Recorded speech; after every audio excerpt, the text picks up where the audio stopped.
Susanna sent me a message just saying she's trying to get in, but it's being slow, so hopefully she'll join us in a moment.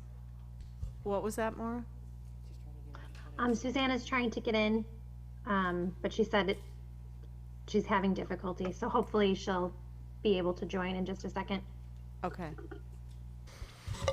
Okay, well, we will get started in the meantime, and hopefully she's able to hop onto the Zoom. Good evening. Welcome to the RSU 5 Board of Directors meeting. It is Wednesday, January 27th, 2021, and we are here at the Freeport High School cafeteria. We have a full board this evening, or we will have a full board this evening, although we do have 3 folks joining us remotely. Maura Pillsbury and Jeremy Clough are currently joining us remotely, and Susanna Hancock hopefully will be hopping on shortly as well.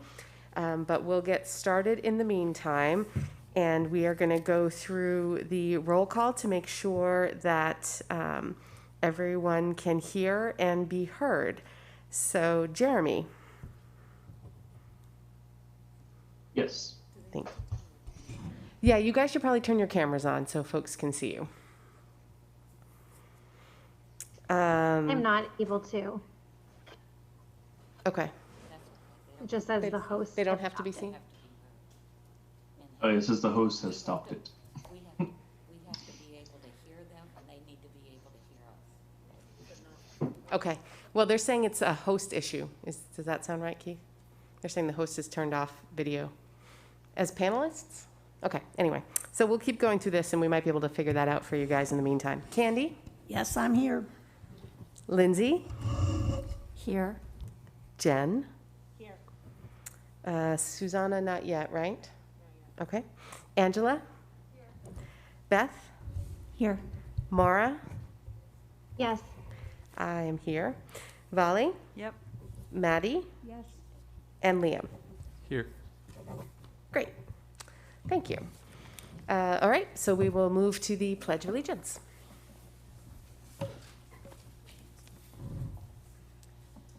I pledge allegiance to the flag of the United States of America and to the republic for which it stands, one nation, under God, indivisible, with liberty and justice for all.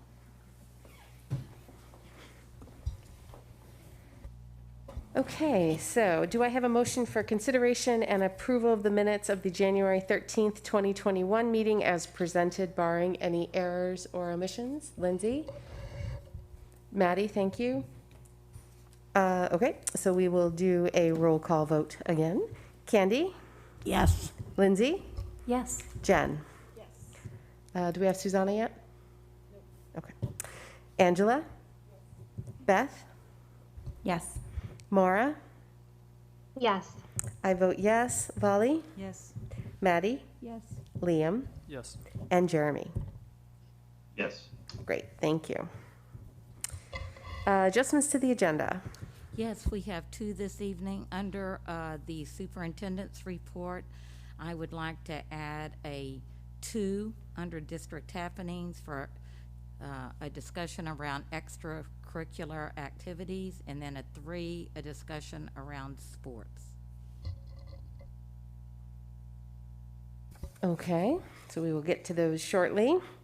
All right, and so we will move on to 6, good news and recognition, report from the student representative. Liam, what do you got for us?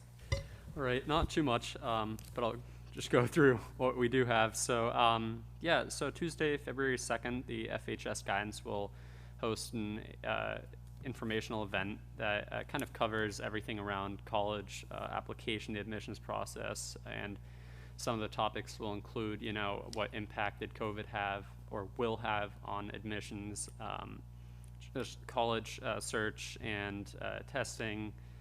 And it's geared towards juniors and their parents, but anyone's welcome to join and learn a little bit about college admissions. And then Model UN will be having their first practice on February 8th, and a lot is yet to be determined, but it should be good fun. And as of right now, it will be virtual, but I think they'll have everything figured out pretty soon.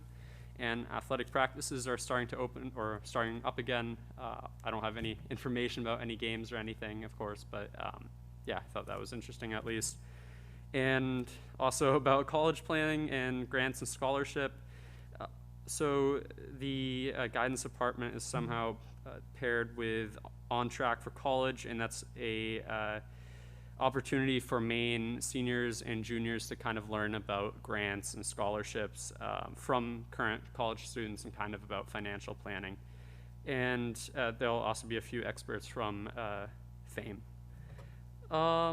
Yeah, so seniors have been planning slowly to get graduation and all the senior activities ready, hopefully to get them all outside and all safe and still fun. So they're working pretty hard on that.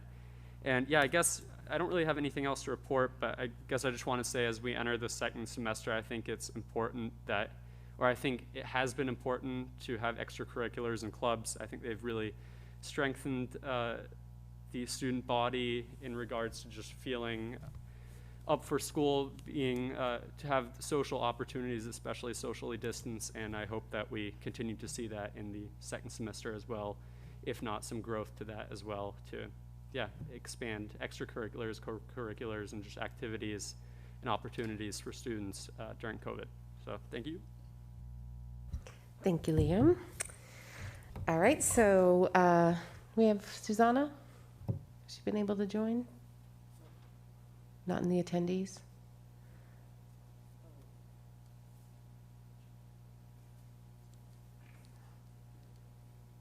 Sorry, while we try to figure these things out.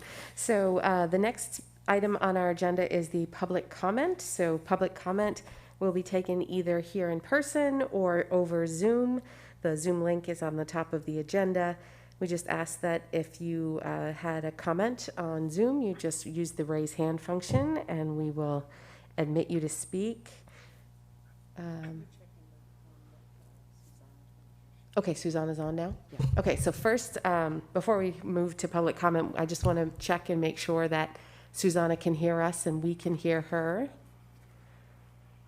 Yes, I'm here. I can hear you. Sorry, I got stuck in the non-panelists for a while, so. No, that's Sorry, okay. That was my fault, sorry. Okay, you're a little quiet, Susanna, so just keep that in mind. We might need you to speak up. Okay, I can try to adjust my microphone. Okay, even that's a little bit better there, so. Okay, excellent. Great. Thank you. All right, so public comment, do we have any? I don't know if we have any. Oh. You gotta keep your muted. There we go. Is there anybody in hands raised on Zoom? No, okay. Anyone in person? I know we have some guests, but I think they're here for the next section. Okay, so we will move on to the report from the superintendent. Okay, thank you. Good evening. Our COVID cases continue to rise. In RSU 5, we're now at 21 confirmed, 3 probable, for a total of 24 of our students having tested positive since September. And with the addition of the 4 staff members, we are at a total of 28 positive cases since September. In the past 14 days, we have had 6 positive student cases district-wide. As you know, the data in the state is also trending upwards, including in our own community. Since my report to you 2 weeks ago, Freeport has moved from 130 cases to 188, and Durham's moved from 45 to 84, while Pownell and South Freeport remain between 6 and 19 cases. So I continue to encourage our families through my letters and any opportunity I get to thoughtfully restrict their child's socializing outside of school to very small groups and to encourage mask wearing. I also look forward to later in the evening presenting the FY22 budget to you. We have scheduled our first negotiation meeting for the teacher's contract. We'll be meeting on Thursday, February 11th. We're excited to get started with that work. In the latest grant that we'll be receiving from the federal government, we'll receive $587,000 in COVID relief. At the moment, we're hoping to use much of that money for staffing for the portables at Moore Street and DCS, as well as for a couple of rooms at Mass Landing. Our big challenge right now is, even though we've had this posted, we are not having much luck with applicants. But if we can find staffing, and we're being as creative as we can, we hope to start this after February vacation. If we're successful in finding the staffing, we think that we'll be able to bring every pre-K 5 student back whose family would like them back to 5-day-a-week learning. We also will be sending out the survey that we did with teachers a couple of months ago about their workload and stress level, and then we will share the results at an upcoming meeting. Assistant Superintendent Alexander and I will be having our winter question and answer for community members on Wednesday, February 2nd at 4 p.m. via Zoom. The link is on the website for those interested in attending. We had a really good turnout in the fall, and we're hoping to have another good winter turnout. Can I just check the date? You said Wednesday the 2nd, but Tuesday's the 2nd? Is it Wednesday the 3rd or Tuesday the 2nd? Dear, I Sorry. cannot believe I got that wrong. I'll look to Cynthia to look that up. Okay, and we'll just- get that corrected. Just in case anybody's For writing it down. staff, I'm sure that we're having our Q&A tomorrow at 3:45, which will be Thursday, January the 28th? Yes. Tuesday. Okay, thank you for catching that, Michelle. So that's Tuesday, February 2nd at 4 p.m. And those are all of my updates for tonight. And then from here, I want to go into the presentation that we're going to do from the music department. And over the past couple of weeks, there's been a lot happening around COVID and the MPA and the DOE and the CDC. And it seems that with our leveling system, and we all know that we're in yellow in both Androscoggin and Cumberland, that they have decided that this no longer applies to any extracurricular, and that this is now a local decision. So this kind of complicates things, and we just want to be thoughtful about what we want to do going forward. So the Cumberland County Superintendents meet once a week, and we have decided to make the recommendation, and we've kind of reached this agreement that we would try sports. And for the next 2 weeks, this week we're allowing our students to practice and condition in person with the coaches. Up until this point, it's all been remote. And then next week we would start more what we would call pre-COVID practicing, except of course with, mask on. And if all of that goes well, our hope is to move to beginning with competitions with fellow schools in our county on February the 8th. So this also brings up, why should we only be doing this with sports? How about our performing arts? And so I reached out last week after hearing kind of what was shaking out in the sports arena, to the music department to say, put together a proposal for us to consider around being able to go back to more of a regular chorus and band. And so they really rose to the challenge, and I think worked all weekend on the proposal that I sent to you. And I'm going to just highlight some key changes, and then Allie's going to come up as the expert from the music department, and she's going to inform you and probably be able to better answer your questions. But we have most of the music department here tonight that will also support her in doing that.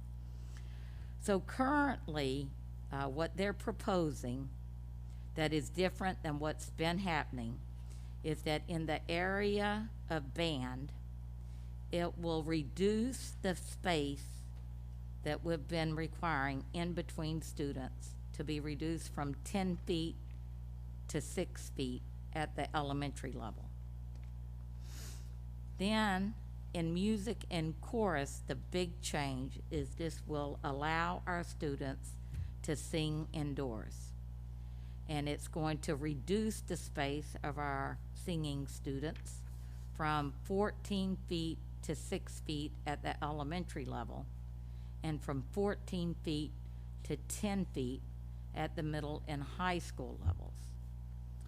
And what I would say is, just like we're going to do with sports, we're going to follow the data, and if we find that for any reason this begins to cause any type of in-school transmission, we would of course immediately stop.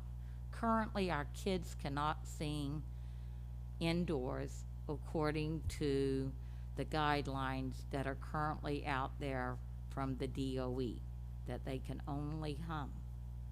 So this would be a big change there. All right, so Ally, come up and give them more detail, but I just wanted to present what the big changes are. Thank you. All right, good evening. We as a music staff have worked together to formulate the Safe Return to Music in RSU 5. This plan is based on the most current scientific data from the International Performing Arts Aerosol Study, with duplicate studies conducted at the University of Colorado Boulder and University of Maryland. First and foremost, our primary priority will always be to keep our students and staff safe and healthy in these unprecedented times. The Maine CDC and DOE have allowed indoor instruction for wind instruments since mid-December. Previous guidance from the state has not allowed for vocal music to occur. Now that the DOE is allowing districts to control how music is offered, we will once again be teaching choral and vocal music in our schools, following guidance endorsed by the National Association for Music Education, Maine Music Educators Association, Maine Principals Association, Sports Medicine Committee, and the National Federation of State High School Associations. General music and choral students will be offered instruction inside of the building while maintaining at least 6 feet of distance between elementary students and 10 feet of distance for middle and high school students. Students will be masked at all times. Band students will maintain at least 6 feet of distance, and all band students will be wearing masks for playing wind instruments. These masks, as well as bell covers, have been purchased by the schools. In all of these areas, students will continue to maintain good hygiene norms, and school-approved disinfection strategies will continue to be implemented. As you can see in the document we've shared with you, we have described how general music, chorus, and band will look like in each school. We as an RSU 5 music staff continue to appreciate all of your support for music education as part of the core curriculum within our schools. If you have any questions in regards to anything we've, the information we've given you, we are all here to help answer any questions. And if I've missed anything, please.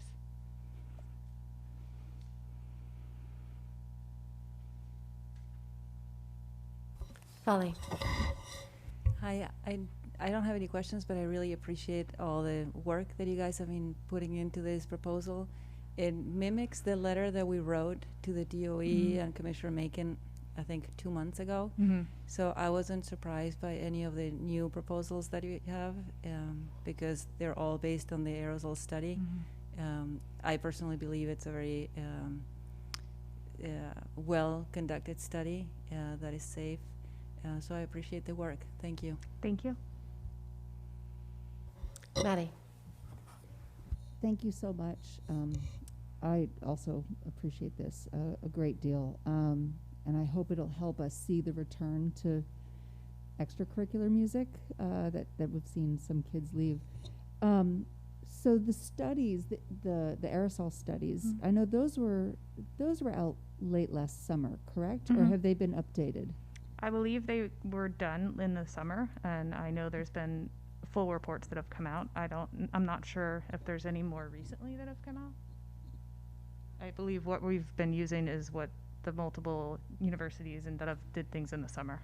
So I guess my only question that I'd like us to sort of stay on top of, if we're not already, is have there been any updates to that in terms of transmissions in schools, or has their research borne out that it's been safe. I would just ask that we keep our eye on that.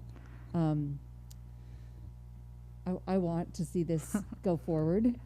And I'm really grateful that as a district we're working on this, because I see so much activity around the state for sport, and I'm just super grateful that we are giving the same level of attention to the arts. So I guess that's my only question would be, let's make sure we stay up to date with that data. Absolutely. I think as of now, and correct me if I'm wrong, but I do not believe that there has been any known transmission. And we've used the data from lots of different places, as you know. But as Dr. Foley said, that obviously if anything is found, that is because of any changes we've made via sports or music, obviously appropriate measures will be taken to keep our students and staff safe. But as of now, there is no known transmission due to. So, can I tap in? Yes, please do. Good evening, everybody. First of all, thank you so much for reading the proposal and hearing us out. This is an exciting potential change for all of us. I know certainly for many of our students that are involved in the performing arts. And I just want to reiterate that, we've said since the beginning that for us as teachers, as music teachers, our number one priority is keeping our students safe while they're in our care. And our second major priority is trying to make sure that we're providing as varied and I guess a robust musical experience for them as is possible under whatever circumstances we're working with them. And so we obviously believe that this proposal accomplishes both of those things, and I think does it pretty well in harmony, pun totally intended. But I do just want to say, to go back to your question from a moment ago, Maddie, that while this is a change for us, while this would be a change for us, there is a considerable precedent that's been set since the fall. Not so much regarding those specific studies that we were just talking about, but sort of keeping an eye out nationally in schools and music programs. Maine, just to put this in perspective, since schools have started, Maine has actually had the most stringent requirements and guidelines in the country.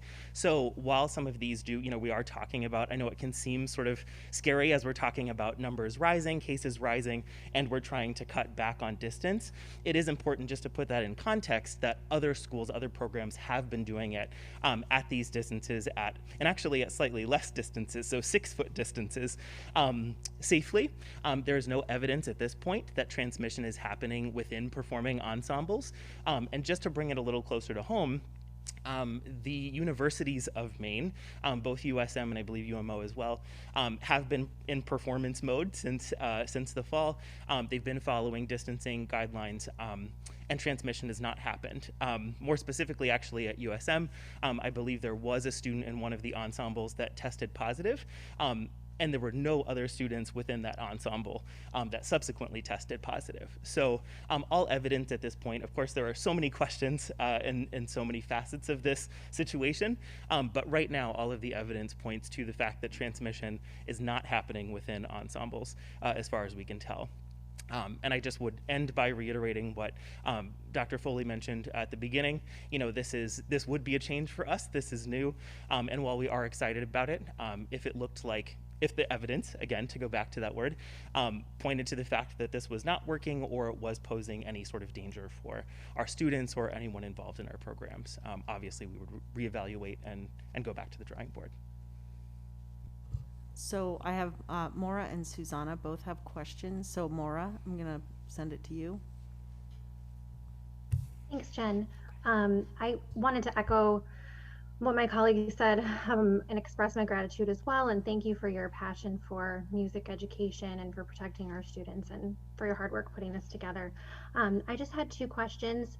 My first one is, will we be notifying parents of these changes? I know, for example, we got an email regarding the athletic changes that were going to take place, and in that email the athletic director said, if you want to opt out, if you don't want your athlete participating with these new changes, you can do that. And I'm wondering if that will also be the case, if we'll be notifying parents and if students would be able to change their minds. I know mid-semester that's probably a challenge, but if they didn't want to be singing in class, would we allow parents to not have their kids singing in class? So that was my first one. And then just the second one is, can we provide masks for students who are singing as well as playing instruments? And will we do that to make sure they fit well? Thank you.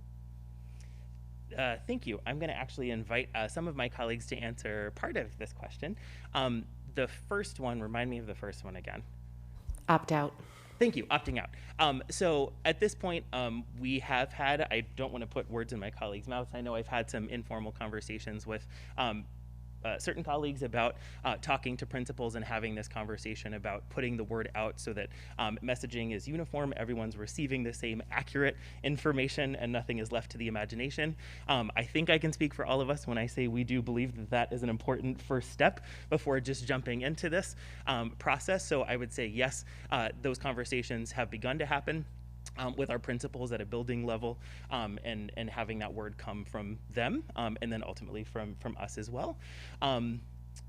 I also hope that, of course, things can change at the drop of a hat. As we saw here at the high school last week, students were, there was sort of that extended period of learning remotely, which happened quickly. I mean, all of a sudden students were at home, I think, on a Thursday, after having done a regular day on Wednesday. And so we know that things can change quickly. And so that willingness to go with the flow and as things happen and we're required to be flexible, I would say yes, we'll continue to do that with the help and the collaboration of building leaders and obviously district leaders as well. In terms of second question, masks. What we've most recently talked about in a choral setting, I can speak for that, is that we would make sure that in accordance with building guidelines, students were wearing well-fitting masks. Right now, we're operating under the assumption that we'll try singing at the distance that we've opted for with the masks that they come into class for. Instrumentally, there will be specialized masks that students will be using, and I'm going to hand it over to one of my colleagues, my instrumental colleagues, to talk to you more specifically about what those masks are, how they work. But the last thing I'll say about the distance piece is that you, from a choral perspective, I know that this was included in your report, and I think it was alluded to earlier. You might notice that there's a difference in distance for younger singers, a distance of 6 feet, I believe, and for middle school and high school, 10 feet. Part of that has to do with vocal production and sort of the strength of vocal production that's possible between little bodies and larger bodies. And so just to play it safe, even though the guidance says 6 feet is acceptable for singers, period, we really wanted to sort of go above and beyond and find a happy medium and find something that we felt comfortable with as educators. And hopefully what parents and you all will feel comfortable with as well. And so some of those numbers are increased. So you notice again for middle school, high school, that distance was increased to 10 feet. And that's the reason for that sort of difference between those two. I will pass over the mic to whoever wants to answer the instrumental mask question.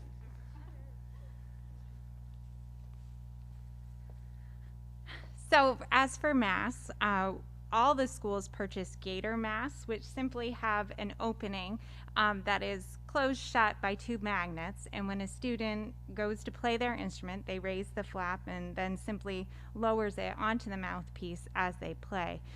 The schools also purchase bell covers, which are double layers that go over any opening on the instrument with the exception of the flute.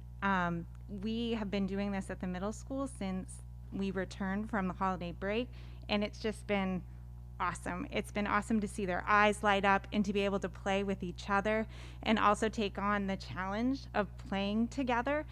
They've been at home, playing independently for so long, and to be able to play with others has been just so awesome. So I'm so excited about these changes. Susanna, do you have a question or comment? I don't anymore. My question was basically answered, but I'll just echo everyone and thank you very much for this. And I was part of the initial group that was writing to the state, constructing the letter to the state earlier, and so I'm just excited to see this happening and going forward. And I come from the side of feeling that as cases are rising, we shouldn't be relaxing restrictions, but I'm really glad to hear that you're keeping up to date with the latest studies, as Maddie said, about the aerosol work and really tracking that, and also seeing that areas, I guess areas that have been doing this all along and with quite a good success. So just thank you for all of your work and really, really appreciate it. Vali. So I have a question about the distancing. The band at the high school, according to the document, will remain at 6 feet, but at the middle school, for example, they're at 10 feet. Is there any way to space the band musicians at the high school to 10 feet as well? I mean, given the rising number of cases, I really want this to continue, but if we can do a greater distance, then we should. So we have the space for 10. I would rather go 10, not 6. Sure. The wording at the high school level just states that it would be a minimum of 6 feet, which aligns with the national guidelines that have been presented. I'm looking at cohorts of about 25 students on any given day at the very end of the day.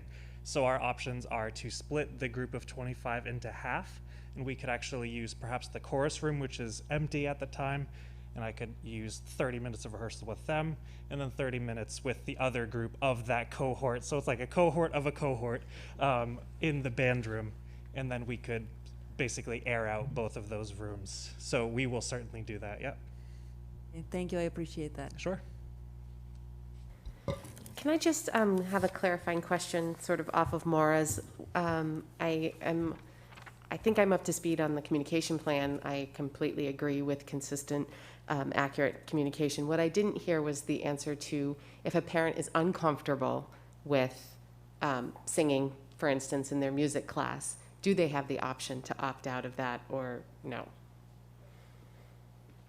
And Maura, tell me if I'm asking your question wrong, but. Yeah, Good that's evening. what I was wondering too. Yep. Okay, sorry. Good evening. My name is Rachel Doman. I'm from Moore Street School, K2 Music. I am not sure about opting out of general music classes. I think that that's going to maybe have to be up to building principals and teachers themselves, because then it comes like, what will those students do? And the plan that I have put in place, and I think the other elementary teachers agreed, was 15 minutes or less even of singing time, and then the rest will be continued percussion and rhythm study. So my music classes are 30 minutes, so that's about half and half, to give that time for air exchange to happen and make sure that we're being safe that way. But I'm not really sure. I think, I don't know, Superintendent Foley, what that would look like in terms of teachers and staffing if we were to do opt-out.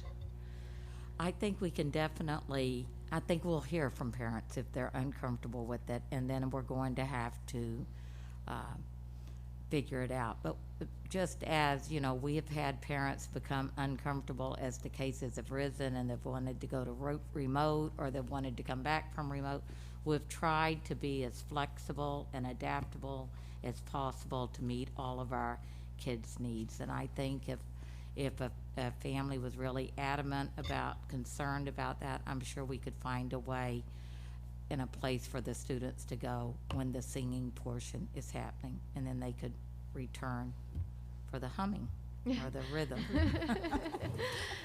Okay, thanks. And then my other question, I had two, I think, easy ones. One, I think you guys answered by going through each of the schools, but do you have the space in the spaces that are available to you now to meet these guidelines? I'm going to guess yes, because it looks like Mass Landing can't sing inside because you've already done that measurement and there's not enough space. So by virtue of, along that same lines, does that mean the other schools do have the space to meet all these needs with your cohort sizes and et cetera?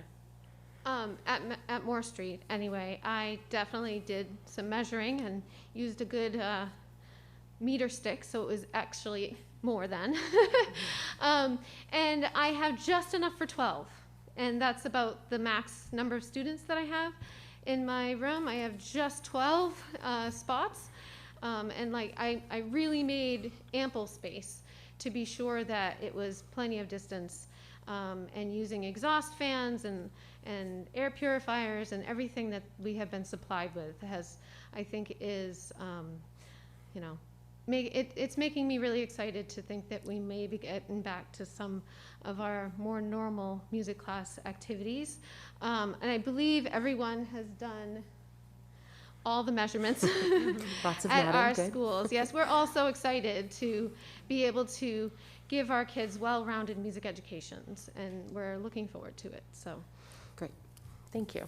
And then my other question was just a clarification on the spectator capacity. It basically says that everything will be virtual, but then there's all these in-person rules. So I wasn't sure why those were both in there.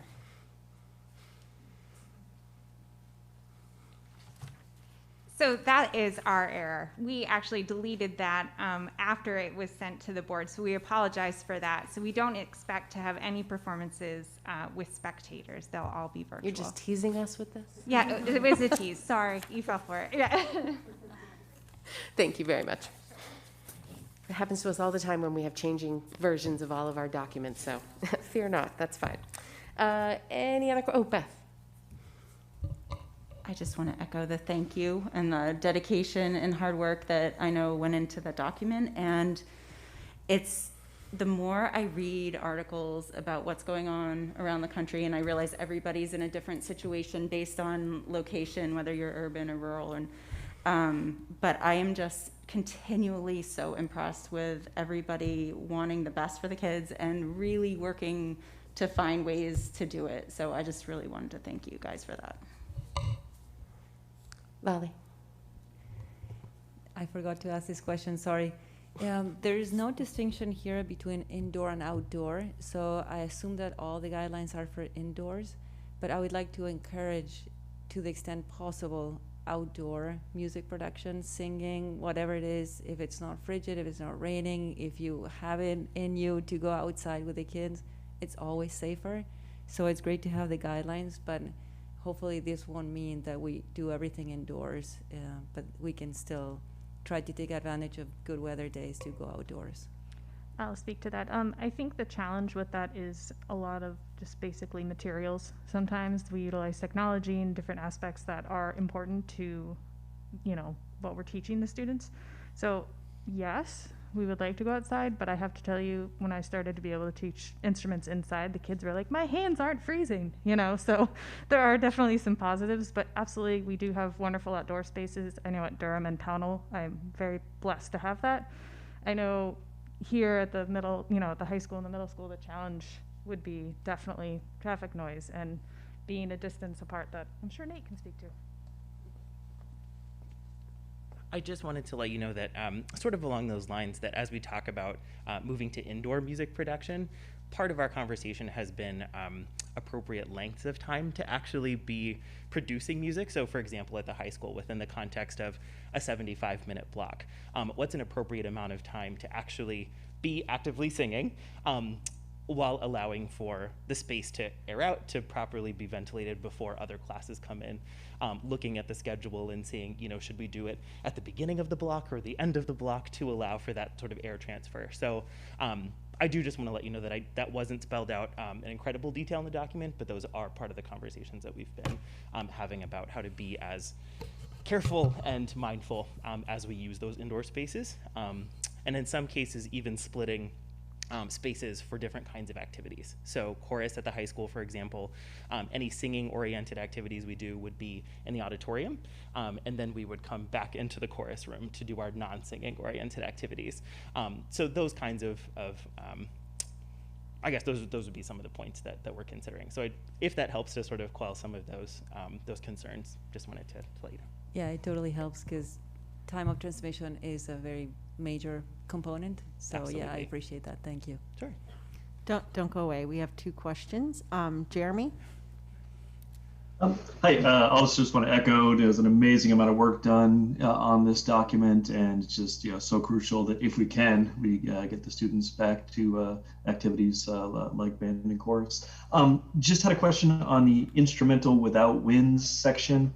It talks about social distancing of at least 3 feet for the non-winds. I thought in general we were shooting for 6 feet. But I may well be off base there, so just wanted to check on that if 3 feet is more the norm for other things that are non-wind related. I'm going to pass the mic to Erin.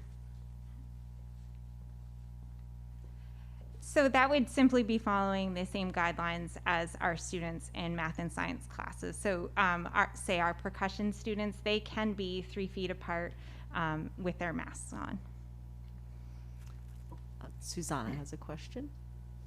Thank you. I just wanted to follow up on Vali's question about space use and wondering whether you can talk a little bit more about, the occupation, the occupiedness of the room. Are you having classes back to back? Or is there a limit as to how many classes with, vocal or woodwind, et cetera, production that would be in that area? I mean, you mentioned having sort of the beginning of a class, maybe, I'm just wondering about the back-to-backness and the time of airing out or the ventilation, and especially if you're also going into the auditorium, is that room then being used right afterward, or how is that being balanced? Yeah, absolutely. So I'll speak to what I know, and certainly any of my colleagues can jump in. But all of the music staff has been very mindful of how much vocal production will happen at one time in a particular space, as well as wind instrument playing in a particular space. So those are all things we're very cognizant of, and structuring our classes so that maybe the beginning of one class is singing, and then the second half of the class is rhythm work or non-singing musical activities. And then so when the next class comes in, the first 15 minutes or maybe even the last 15 minutes of the class to allow for ample time in between vocal production. We also are very careful about opening our windows, using exhaust fans. The district has provided us with air purifiers. So we are following best practices in all those ways.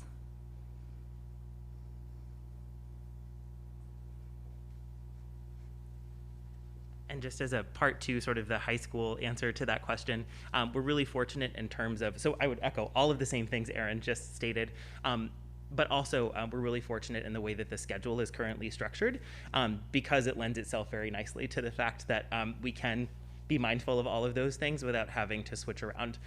So band, for example, happens at the end of the day, where chorus classes would happen there at the beginning of the day, and there's nothing that immediately follows those courses. So there is adequate time for those spaces to, again, have adequate air cycles and to be properly ventilated in all those ways that Erin just mentioned. Maddie. I don't have a question, but I wanted to just send out a huge note of gratitude, not only to the staff for being responsive to our questions at the beginning of the year, Becky, you as well, the whole board for unanimously supporting the arts. I see us on the forefront in the state with the letter that we sent to the DOE and the CDC. And Becky, a little bird whispered in my ear that you're the only superintendent, I think, involved in a new task force that the MPA and the Maine Music Educators Association has put together. And I'm really impressed and grateful that you would lend some of your time and your voice to that at a time when I know you're incredibly busy. So thanks all around. Other comments? Questions? Okay. Well, thank you guys very much. Very exciting news, and I wish you all well and good luck as you navigate through all this and let the music play. All right. Back to you, Beck. Yeah, thank you for your support of that. And I am very excited that we'll be trying this out, and we will be following the data and any new research that's coming out, but I'm feeling very hopeful. And our next steps will be to communicate to our families and make sure that everybody understands what their children are receiving for music education, so that if we do have anyone that wants to opt out, we can work through those various scenarios. And I know they're dying to leave. And so thank you all for coming out tonight. We have a very dedicated music staff. I feel like we're really lucky here in RSU 5 with our staffing in that area. Drive careful, because the roads are slippery. And so next up, Craig is going to update you about what is going on in the sports world. And look, he's wheeling his whole tray up.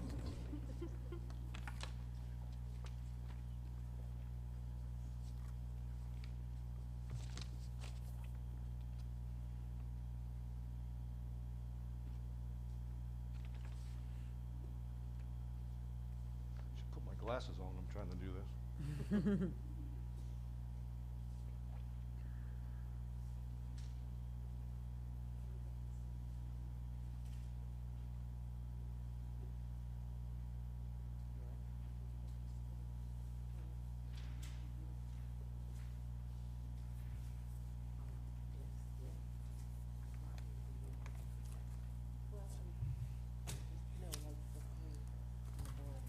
Thank you. So if you can share the document either with Becky, just so we can get it to these three online afterwards.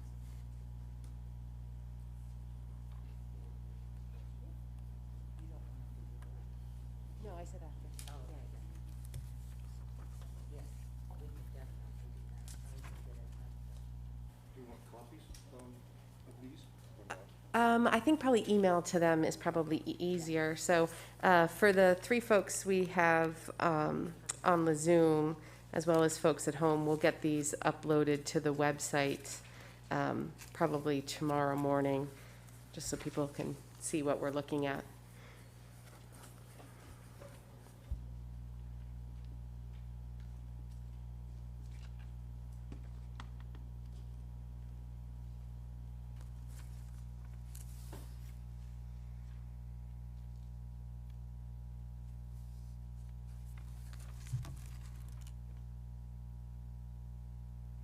You did want me to email these right now? No.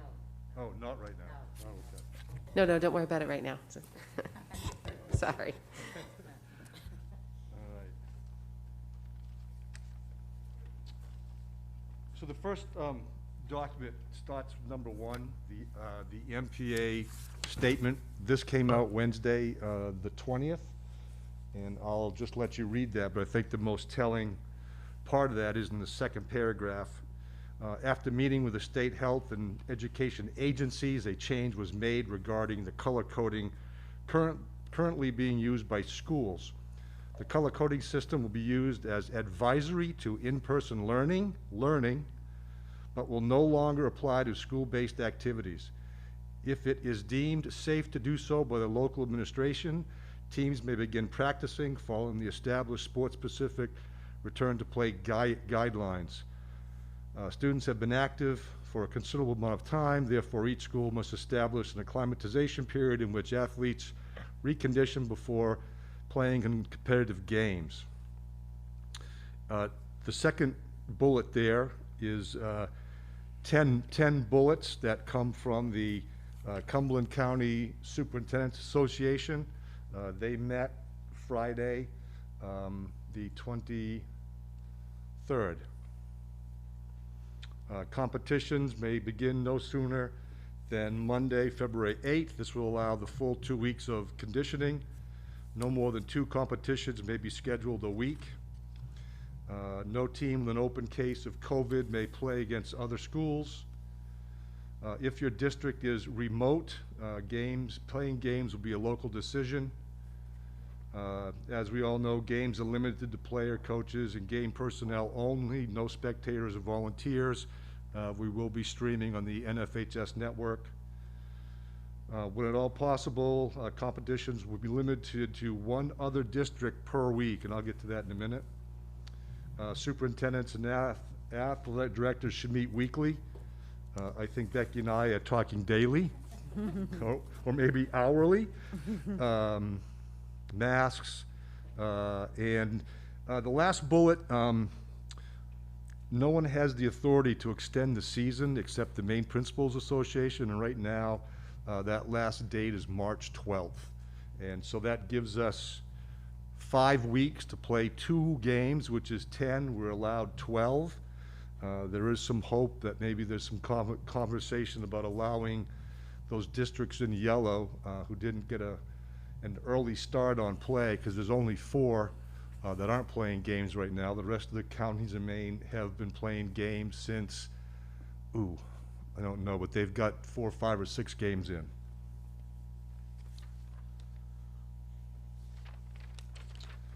What is happening now? So at Freeport, like it was said, all of our teams started practicing Monday. Conditioning, individual skills and drills, masks, and 6 feet apart. Yarmouth girls, our girls ice hockey co-op with Yarmouth, they are practicing in cohorts. Week 2, they anticipate going to a more traditional practices if circumstances allow. In week 3, if by chance we go green, they will play games. And if it's in yellow, games might be played depending on how good they're doing with the protocols and the number of cases, etc. In Yarmouth, we swim with them. There is no pool time for organized team practices. The individuals may sign up for swim times for training at the YMCA here in Freeport. They are doing dry land practices, 6 feet, social distancing, and virtual meets are being explored. South Portland, we currently do a co-op with boys ice hockey. South Portland is currently remote and there are no practices being held. So the proposal moving forward, week 1 is currently what we're doing for all sports. Week 2, starting February 1st, basketball would be moving to a more traditional practice with offense, defense, and scrimmaging amongst themselves. Not much change to the other sports. So skiing and indoor track and cheering, there's not a lot of difference from week 1 to week 2 because that's all they can do anyway at this point. Track would remain in stage 2 or would remain participating as if they were in week 2 for the remainder of the season. They are talking about virtual meets. Those are not going to be full-length meets. They're going to be stuff you might be able to do outside if there's no snow. You might be able to do shot put inside the gym. You might be able to do long jump inside the gym on just the floor. So they're trying to be creative and trying to offer something. Week 3 and beyond, beginning February, I'm sorry, that's 1/8, it should be 2/8. We would follow all the MPA, Cumberland County, and Freeport High School guidelines and protocols. Schedules. So right now, currently, the 12-game basketball schedule that we had is being completely reworked so that we are playing the same school twice in the same week to limit contact tracing when if ever possible. So because it's a regional schedule, this is kind of a historic year because for the first time, the Western Maine Conference, the SMAA, the KVAC, the Mountain Valley Conference, all 4 of us got together to develop regional schedules. And so that we're not traveling to Lake Region and Freiburg or York or Old Orchard Beach, we're staying local. And so the trouble with that is schools in the KVAC and the Mountain Valley, the majority of those schools are already playing games. So for us to go in and change their schedules where they're already playing games and have them established, those games will stay as is, and the games that were scheduled prior to February 2nd, the athletic directors have already rescheduled those to fit into their schedules because they're playing games. Western Maine Conference and the SMAA. We're totally revamping our internal games, and I was hoping to have, I'm actually the schedule for the Western Maine Conference, and it's all I've been doing for the last couple of days is trying to make that work. So that's what's happening with basketball. The Alpine schedule and Nordic schedule that were first handed out are also being reworked. And cheering, we're trying to do a virtual conference championship and a virtual state championship, where they will do their routine, they will videotape it, and they'll have X amount of time to do their routine, then they have to send the tape in by such and such a date and time, and then the judges will judge the routines on video. Just on Twitter today, Dr. Shaw says, we too at the state level have to balance. School sports are part of that balance. There's a tremendous benefit to that. We have to acknowledge that there's also a risk. Overall, we have some data evolve, as well as the work of people across those leagues. We believe school sports, although they are a risk, is one of the benefits that outweigh those risks. The second part, maybe I'll stop right there and ask if there's any questions before I go on to the next handout. Jen. Thanks, Craig. Could you just further explain under number 2, the part that says no team with an open case of COVID-19 among students or staff will participate in competitions with other schools? So can you or someone, maybe even Becky, clarify what that means to have an open COVID case? Well, I think if it's ongoing and they're currently in quarantine, because if you had a kid on your team, the team. So this only applies to the players? The players and the coaches. Okay, so it's not that there's I people quarantining in the school. That's what I thought Nope, too. it's team personnel. Okay, I read that incorrectly. Yep. Okay. So it says no team with an open case of COVID among its personnel, the team's personnel, students or staff, will participate in competitions with other schools, will not participate. That makes perfect sense. I always thought it applied to the entire school and staff. That's what I thought too. Maddie. But if a member of a team was identified as a close contact, as somebody who was out, would then the whole team be a close contact and go into quarantine? No, because that's not how the close contacts work, even in the regular school body. So you could be missing a member of your team because they're a close contact, but the rest of the team could be playing. But if there's a positive case on the team by either the athlete or the coach, then it shuts down the whole team. So I'm thinking this may work to our favor. Yeah, the other thing with games, should we get to Peer games, the gymnasium is considered a classroom. So if any one person in the gymnasium has tested positive, then everyone, just like the classroom, everyone in the gymnasium would have to quarantine. The scorers, the timers, the athletic trainer, myself, the team, and the coaches. Are we sure that's true? Yep. Okay. That's what's been discussed at the state level in all the AD meetings that I've attended. Okay. I just don't know if there's been a case so far, do you? So I do know just from our other cases that there's some black and white rules, like, right? So if the class is self-contained, if we're talking about a second grade class, it's the whole class that has to go into quarantine. But then you start moving into the gray area, like the lunchroom, and so sometimes, depending on the situation, they haven't made us quarantine the whole room. But because we haven't been playing sports, I just don't know. Craig, has that happened somewhere that you know of? I believe it has. Okay. I want to say Oceanside. Okay. I think, and one of the major discussions were the officials.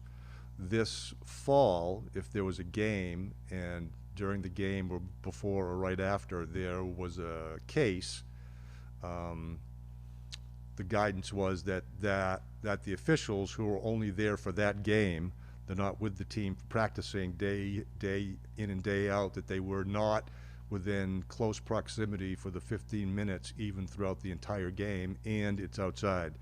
But now that we're moving inside, that won't be the case. So the officials are part of that classroom. But in skiing, it might not be that way. Correct. Okay. You know, yeah, this was just basketball. Okay. Lindsay.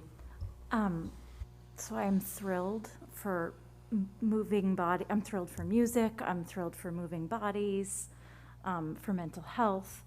I am confused by basketball. It doesn't make sense to me. We talk about 6 feet, 3 feet, 10 feet for playing an instrument. I do not comprehend how we can safely play inside in a sport that people are on top of each other. Is there data? I just don't understand. If you could help me wrap my head around it. I'm not sure I can. I don't have any data. I know that every county but the 4 counties in yellow, every high school is currently playing basketball. So those games have been going on, and they've played 4, 5, or 6 games each school. I'm not opposed. I'm Yep. not here to make a problem. It doesn't intuitively, it doesn't make sense to me. That's great to hear. Are those Maine Yep. schools? All the counties that are green, except the 4 that are yellow, have been playing basketball since the season started.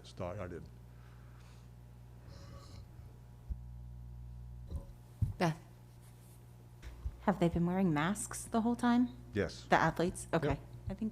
I think that makes a really big difference. Not that I agree, I mean, I know it's close contact, but I just read an article today that was talking about a wrestling meet, and it's not in Maine, but there was a wrestling meet last December or something, that there were not a lot of masks worn, and that there were cases that it was a spreading event.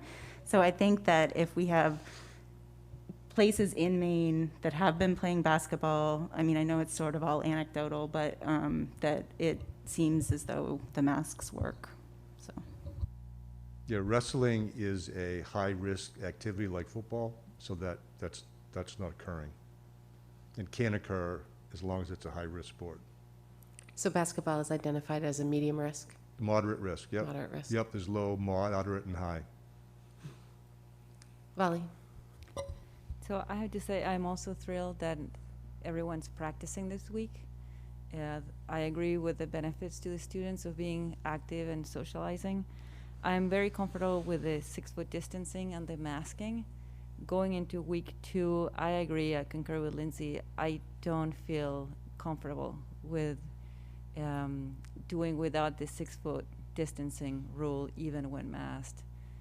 We're playing indoor sports, and we're saying you can go while you're breathing heavily because you're exerting yourself closer than 6 feet. Well, we're telling the instrumental students that they have to be 10 feet apart to play band. So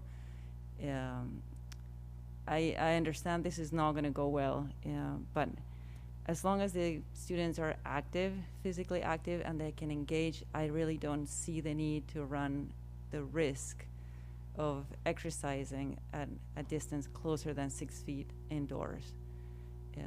I think we can achieve the health benefits without engaging in the risk, and it is hugely disruptive to have the schools close. And we've seen how bad it is for students, staff, and family to have to go through that.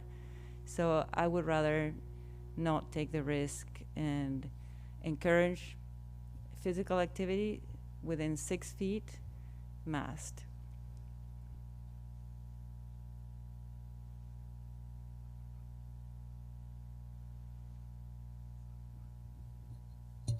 So some schools have been playing games, basketball games, inter-district, masked already. Is that what you said before? Yeah, there's probably 140 high schools that offer basketball.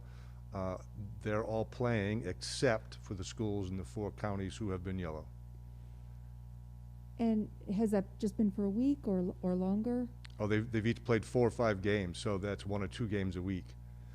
And Go ahead. do we have any knowledge of any cases, any spread from any of those games, or would we have access to knowledge if any of these basketball games were identified as spreading events among students? I don't have information. I'm sure that if a team was shut down and they weren't able to play a game, that would be in the newspaper. You know, that would be something the reporters would, Yeah. I think, jump on. I mean, I would think so too, and you know, I have the same sort of concerns that my colleagues have expressed. And I'm also thinking about how, you know, over Christmas break, we had students taking pictures of themselves in social settings without masks. It was all over social media and, you know, apparently showing pictures to their teachers. And so part of, not only is it good for mental health, but like organized activities with coaches and authority figures in place where there are standards that you're required to follow, I think is a good thing. I realize not every one of our students is involved in athletics and the arts, but a good number of them are. And if you know, while it's a risk, I guess I'm getting a little less risk averse. I mean, I certainly don't want to see any outbreaks, but I would hope that the minute that we see that this is starting to be a spreading event in the state or other states, I would hope that we would immediately stop it. I guess I have faith that Craig, that you and Becky would make that call. I agree with Maddie there. I'm a little concerned that not maybe enough time has passed to know about those 140 teams or schools that have been playing already, because they just started in January. But I also feel a little bit better that we aren't going to be playing games for, you know, almost 2 weeks, right? So I think by that time there would be data if we were seeing things go sideways because of basketball games being spreader events or any of the sports being spreader events, and could take necessary steps. I'm not in favor of starting games before the 8th. I know that has been talked about in other districts.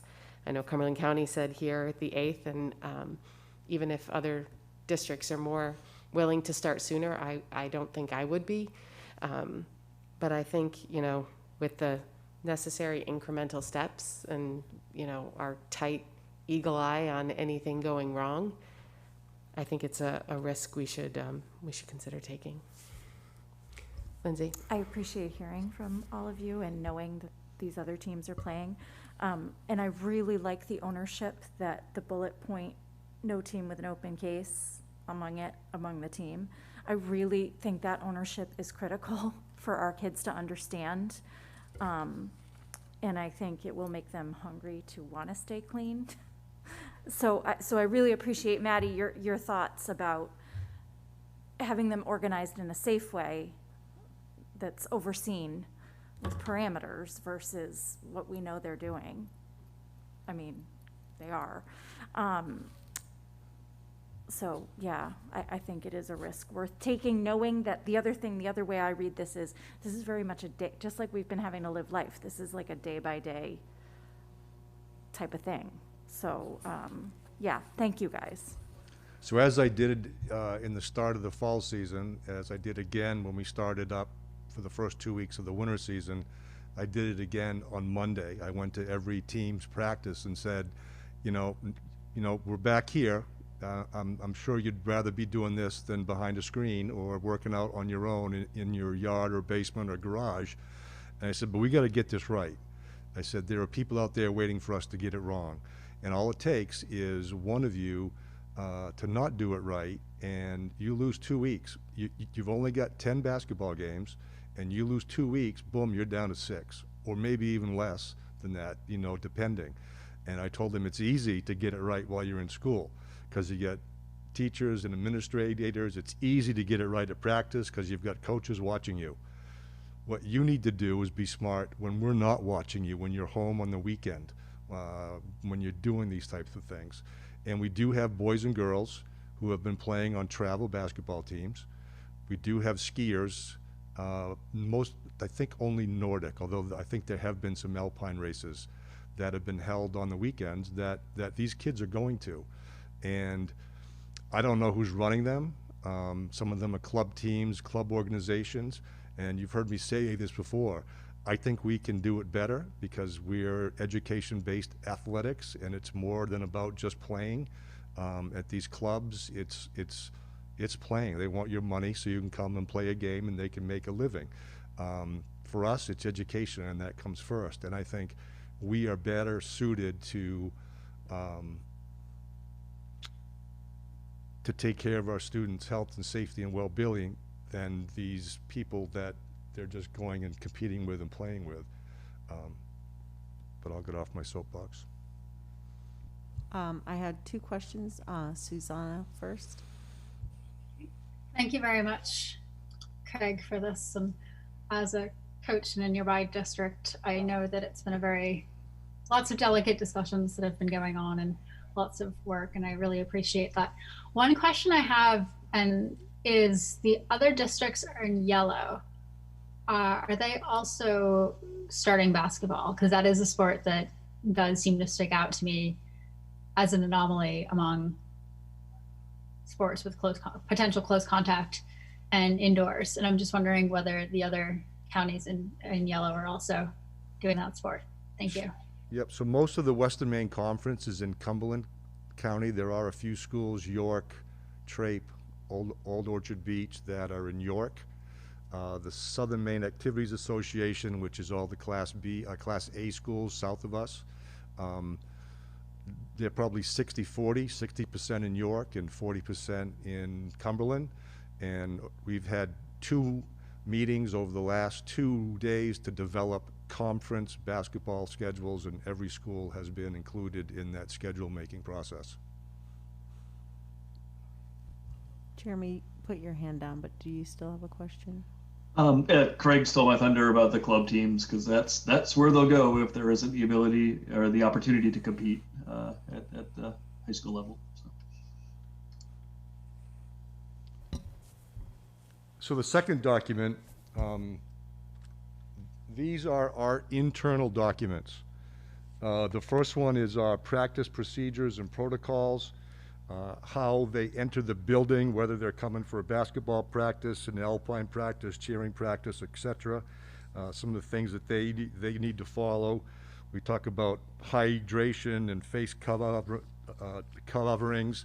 The coaches have gone over this with the kids in Zooms.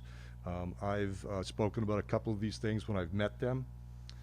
The next page is the COVID info sheet for parents. This has been emailed home to every parent. Again, it talks about practices and picking up and dropping off and not doing it, soon enough. Make sure your kid takes the self-assessment test. Again, reminds them about hydration and masks, and unfortunately spectators. It talks about we're discouraging carpooling with people who are outside your family pod. The next one is the COVID game day protocol for the home team, which is, I won't go over it, but it details how we enter the building, where we're going to sit when it's a triple header. Most of our games will be a triple header for the boys, with the first team starting at 3:30, the JV at 5:15, and the varsity at 7. It tells exactly how it's going to be. We have on the next page, there's a map of the gym floor. All those X's will be chairs. We will not be pulling out the bleachers.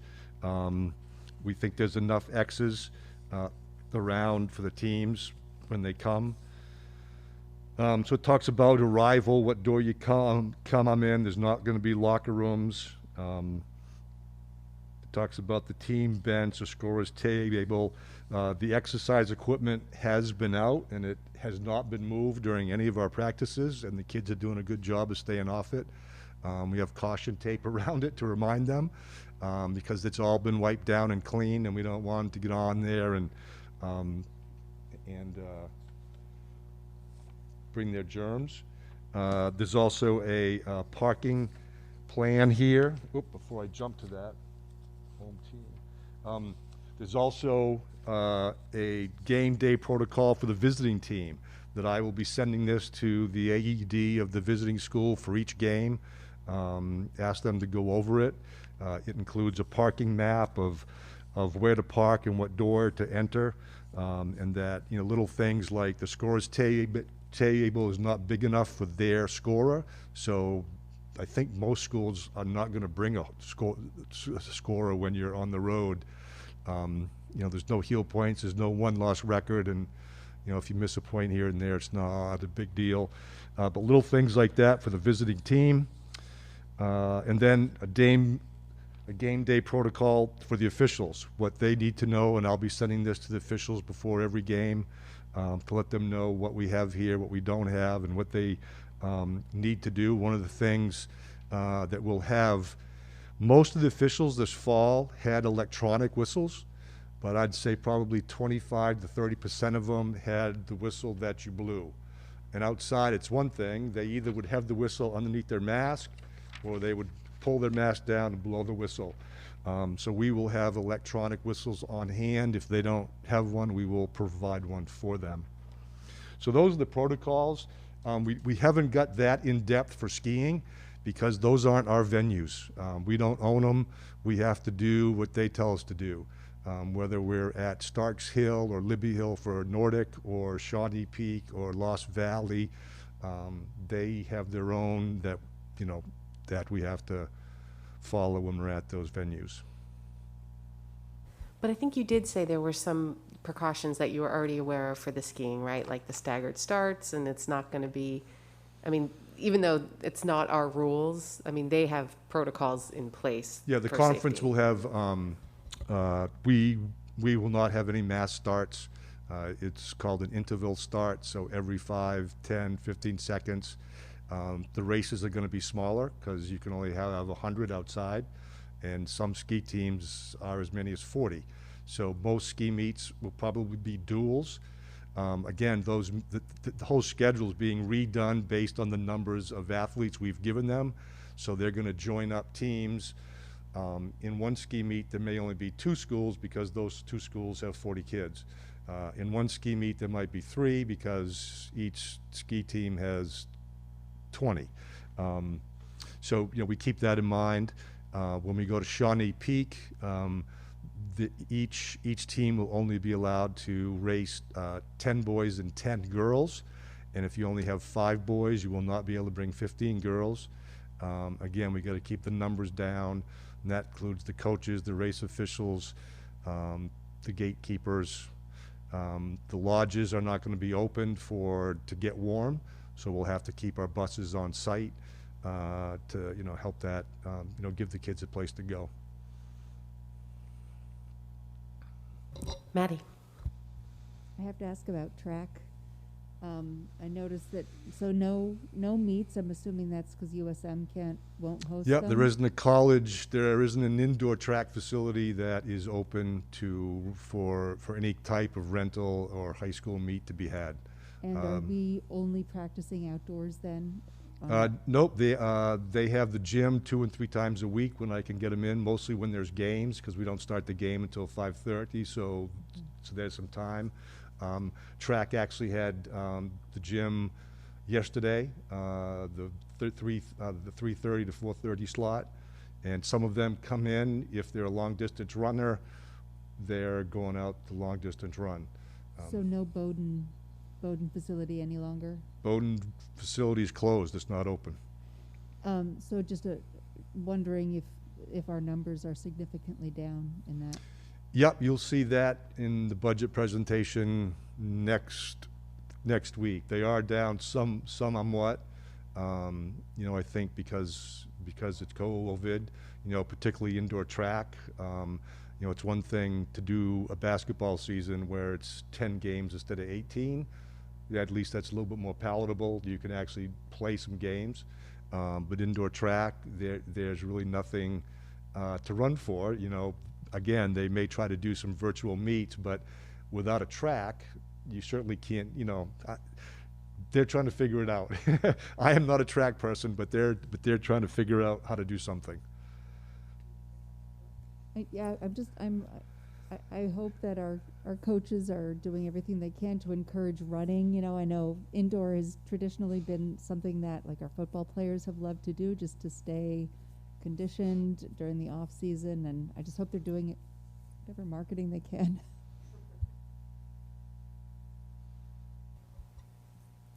Any other questions, comments for Craig? Maddie? I'll just echo the gratitude. So important for our kids to have some sense of normalcy, as abnormal as all of this is. So much detail and time I know has gone into this, so really appreciate the work that's happened. The other thing I brought that I wasn't going to pass out, but if you'd like to see it, so the MPA has guidelines for every single sport. Just as I went over ours, they have theirs as well. And I have those if you'd like to see them. But I mean, it's pretty intense. I'm the chair of the outdoor track committee, and we met last week and we started to think about, okay, let's say we can have outdoor track meets. Again, 100 people right now is all you can have. So it's, you know, there are some schools like Wells that have 60 kids. So we're going to have, you know, we may have to limit the number of kids and rotate the kids through. And, you know, we were supposed to host a state championship track meet last spring. We're still on tap to do it this spring, but, you know, I don't know how you would do a state championship track meet with 100 you know, the people allowed at a venue. And that may change. I mean, you know, it changes weekly. You know, from now to June, you know, with vaccines, the 100 may jump up to 200. You know, who knows? Okay. Oh, Vali?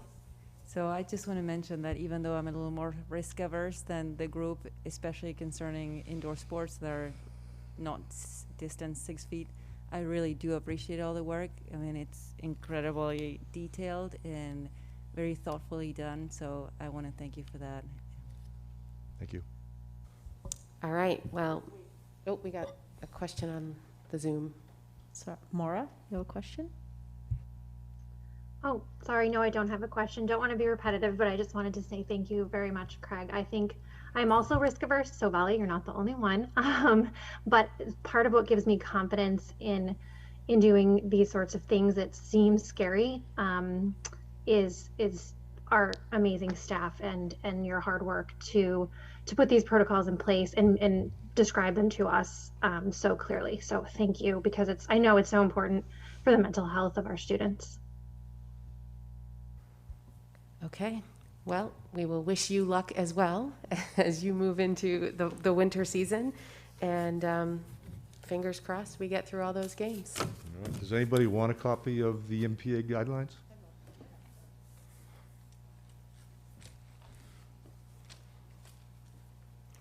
Did they change any of the sports like they did in, I know soccer, they had like crazy weird rules last fall.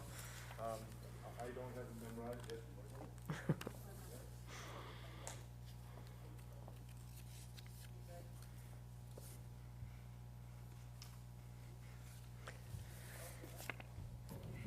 Well, basketball's first. There's skiing, there's... Yeah, they're all there.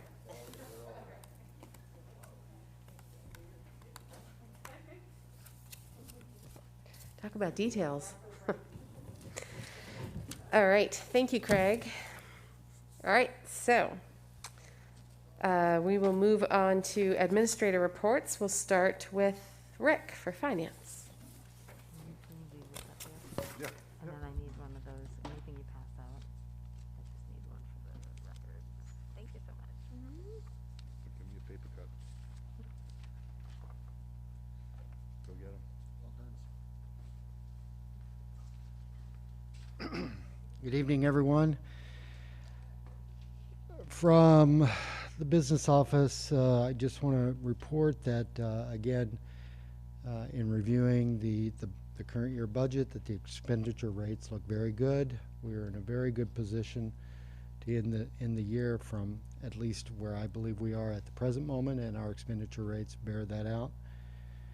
Also want to report that at our last Finance Committee meeting, we had an outbrief from Marge Hall, from Barry Talbot and Royer about the FY20 audit. We did as well as we should. Obviously, we're not as well as we should be. There are some things that we need to clean up, but nothing of significant nature that requires any sort of advanced attention. I do want to report that our undesignated fund balance, also known as Becky's slush fund, is $1,308,170. So that we'll be using that, or a portion of that, to offset the FY22 budget. Yesterday, the business office started training for our new financial system, Infinite Visions. All 3-4 of us are pretty much in day-long training sessions for the initial setup. Tyler has uploaded all of our current data and information to populate the new system, and over the next 5 months, we'll be learning that system so that on July 1st we step off smartly and are able to provide greater data and manage the systems to a much further extent than we are currently able to do so. And that concludes my report, unless anyone has any questions. Any questions for Rick? It's a perfect time of year for you to be in day-long trainings, right? Absolutely. Today was a remarkably hard day for that, let me just say. Thank you very much. Thanks, Rick. Okay, so 10 board comments and committee reports. A, board information exchange and agenda requests. At this, on the agenda, we have this, I think, every other meeting, just for Angela's sake, so you know what this item is. We have the opportunity, if there was something that you are interested in potentially adding to a future agenda, you could bring it up now and we could either discuss it or take note of it and bring it to the retreat in the summer. This is also an opportunity if anybody had a committee meeting that doesn't have a direct report out listed on the agenda that you wanted to share some information with the board, you could do that now. We've had people talk about, you know, the MSMA conference or those sort of things. So it's just kind of exactly what it says, an information exchange or agenda request. Jen. So I will report on my first Region 10 meeting. That was Monday. They have had a few cases of COVID, a little bit of quarantining, but it's been pretty good. They just finished their audit, and they had a really good response isn't the right word, but they got an A+, I guess is a good way to say it. It was positive. They said the infrastructure there was great. One thing that is a little, they're a little worried about, their budget for the next year has a 15% increase, which Michelle did say, because they're dealing with a smaller number, that is a smaller increase, but still kind of a big increase. There was some talk, which I couldn't really understand, it was my first meeting, about what kind of money they got through the CARES Act, and it didn't seem like, and Becky might be able to speak to this, it didn't seem like they had the sort of cash flow that regular schools had. They are getting portables, but those are a budgeted item that they're they have to have them to keep the classes distanced. So that's a big part of the budget.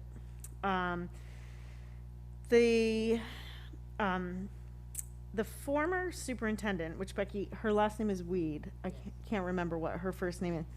Nancy. She was on there. It seems like, again, it was my first meeting. It seems like she's doing some work outside of the board, I guess, with the new school. The goal is to have a 4-year technical high school that will replace Region 10.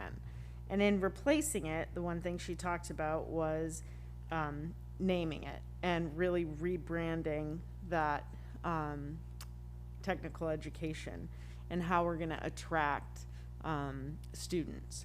And they did show a couple videos that they use for marketing, which were really good. And one of them had like former students in it and talked about what they're doing in their life now and how it related to Region 10. So that was really great. She did suggest a feasibility study they're looking at adding aviation, HVAC, which HVAC is being added currently.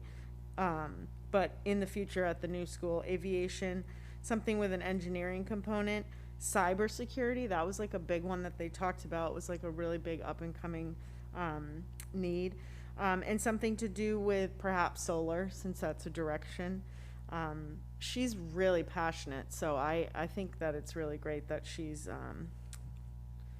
pretty heavily involved in this. So yeah, that's it. It was a good meeting.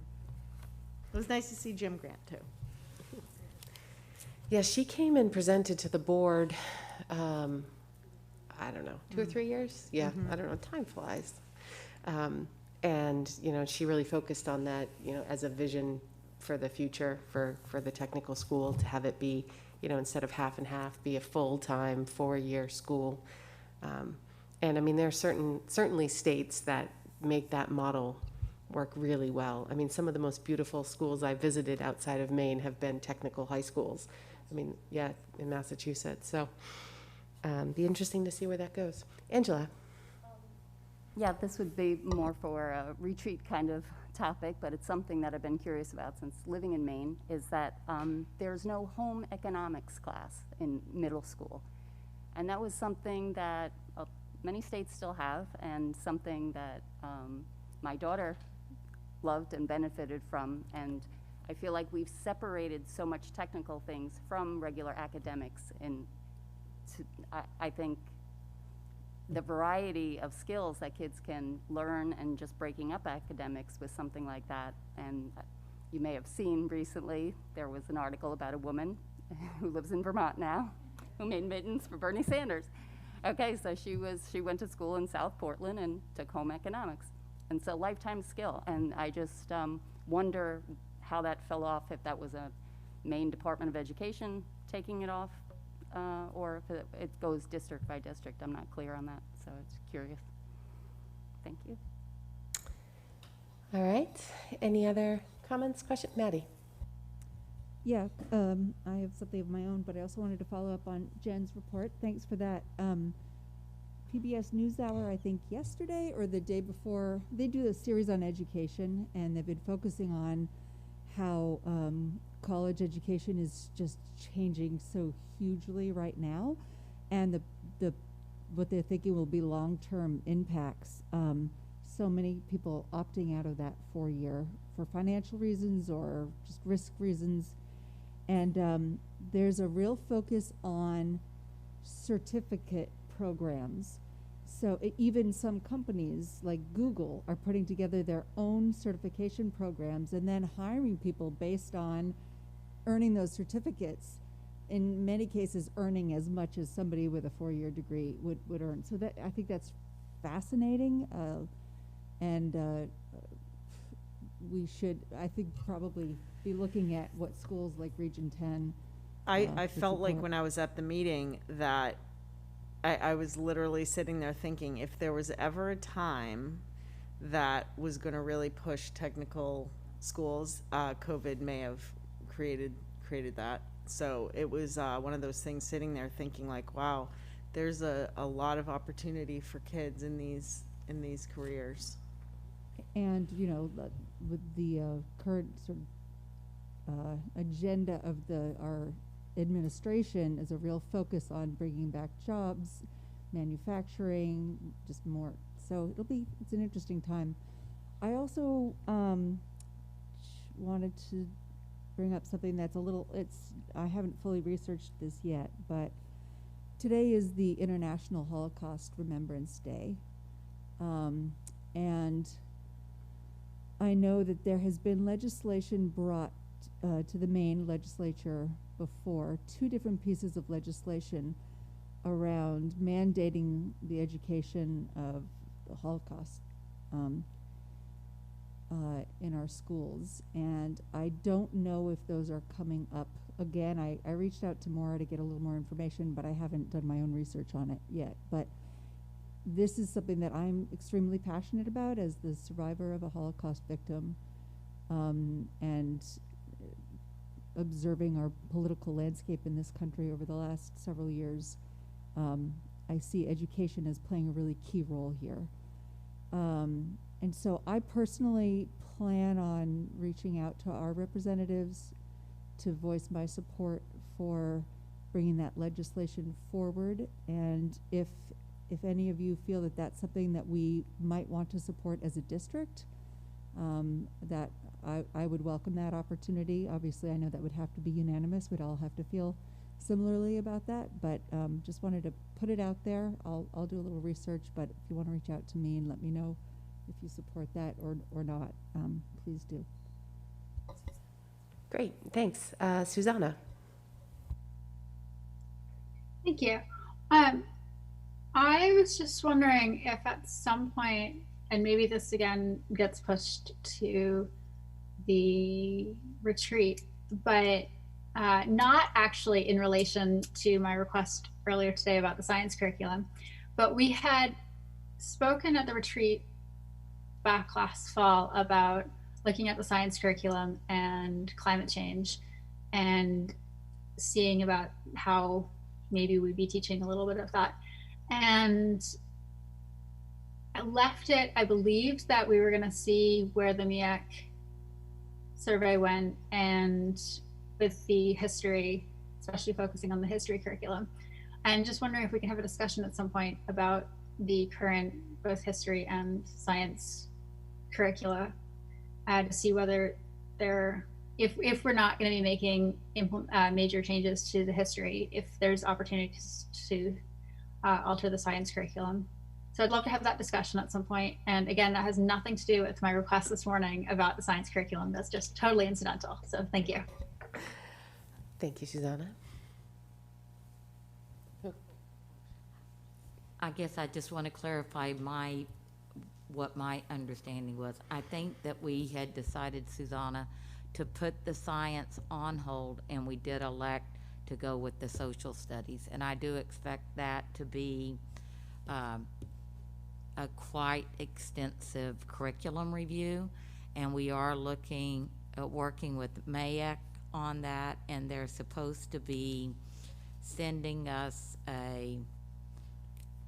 they've been pretty clear that they don't write curriculum, but they do have, I think, some templates to help us start that work.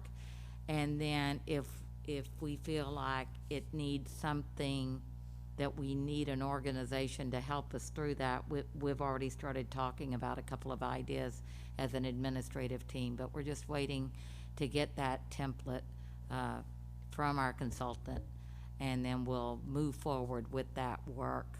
You know, I could see us getting it started towards the end of the year, and then I think it'll take all of next year. So I think that the work on the science curriculum is going to have to be postponed for at least a year. Can I just follow up on that? Sure. Okay. Yeah, that was sort of what you just said was what I was recalling from the discussion. Okay. But I think in my confusion with that was that we were going to have some idea in December, and then it got pushed back, not really knowing where that was.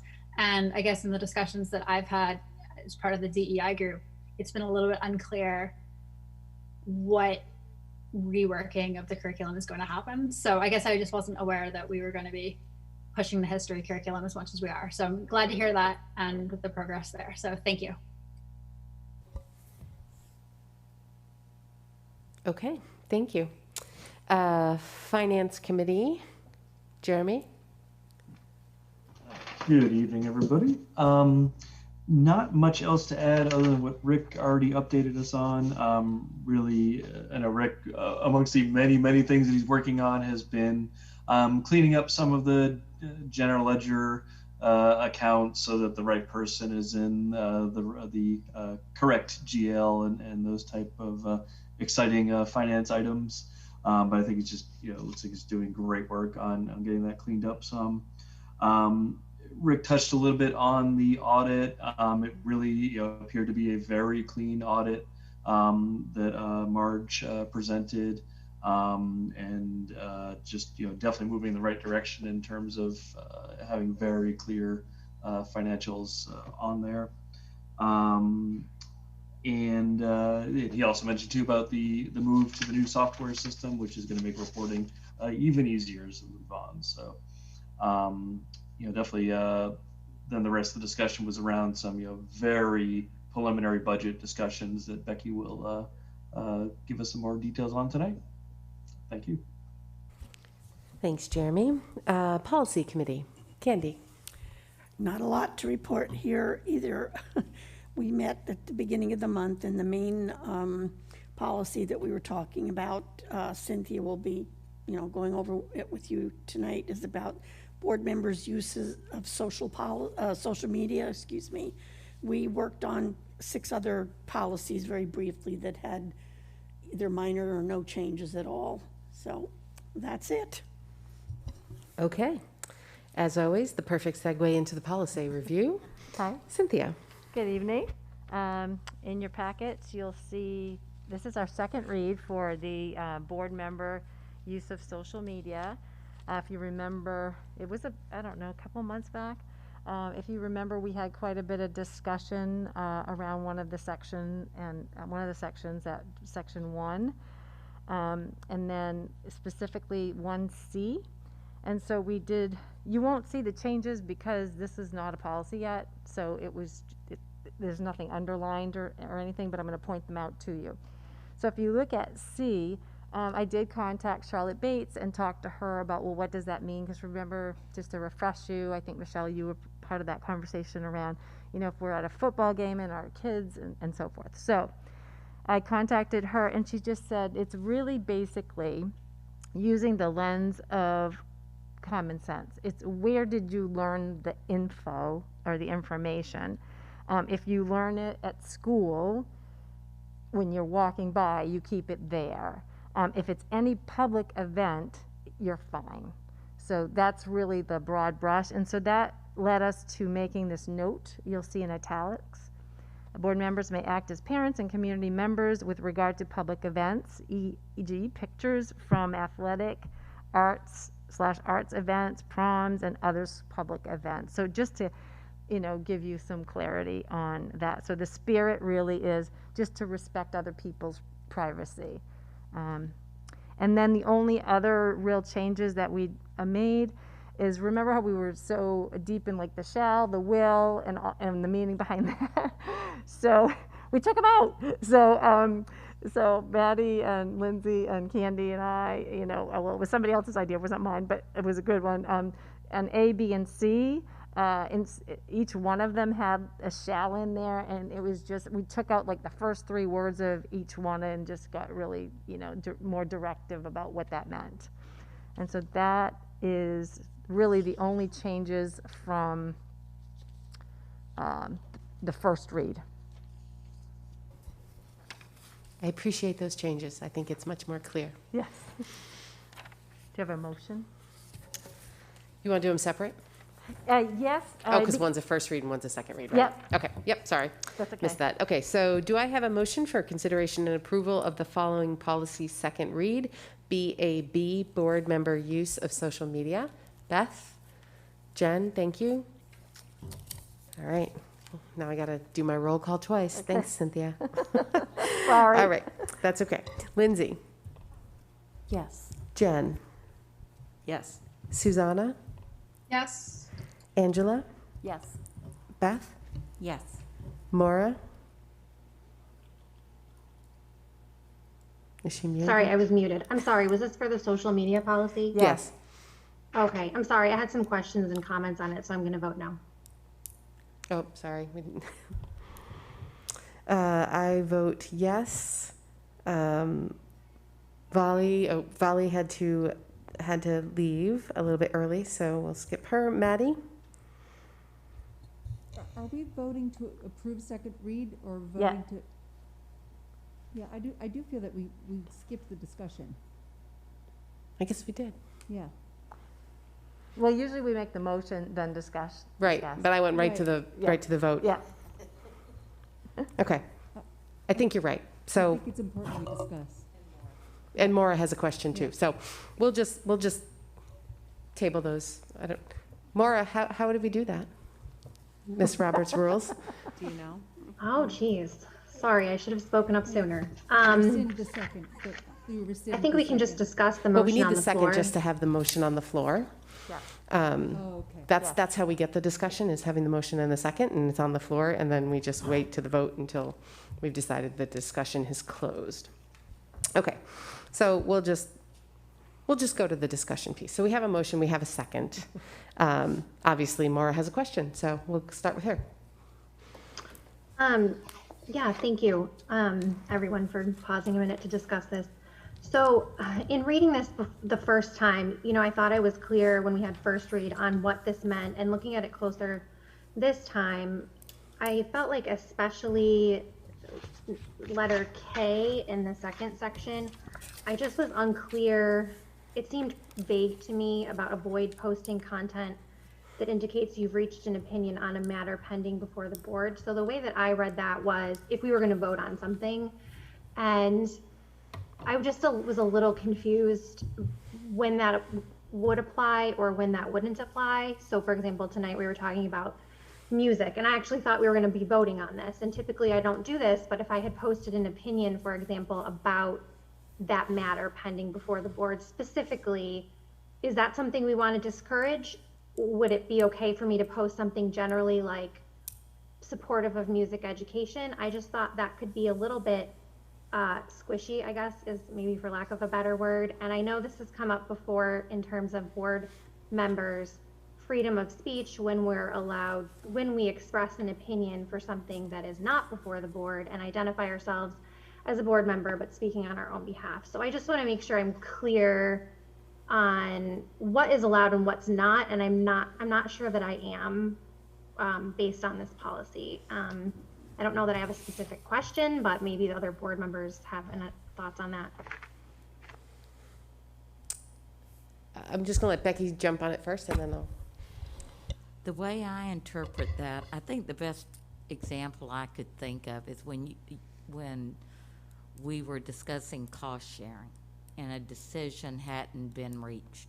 I think they're saying that they discourage that you're posting what you think should happen before the board has really debated it, because then you're almost entering into some type of debate before a decision has been reached here. So that's a recent example of where I think it would have been inappropriate for a board member to be pushing one cost-sharing formula over another on Facebook before the board had had time to discuss it and reach their decision. Does that help, Maura? Yeah, thank you. That's helpful. Okay. Beth? Sorry, I just needed a clarification, something that Maura said, and I just wasn't sure. Maybe I misunderstood when she said if we're speaking publicly about a matter that we're supposed to identify ourselves as a board member, but say that we're speaking individually.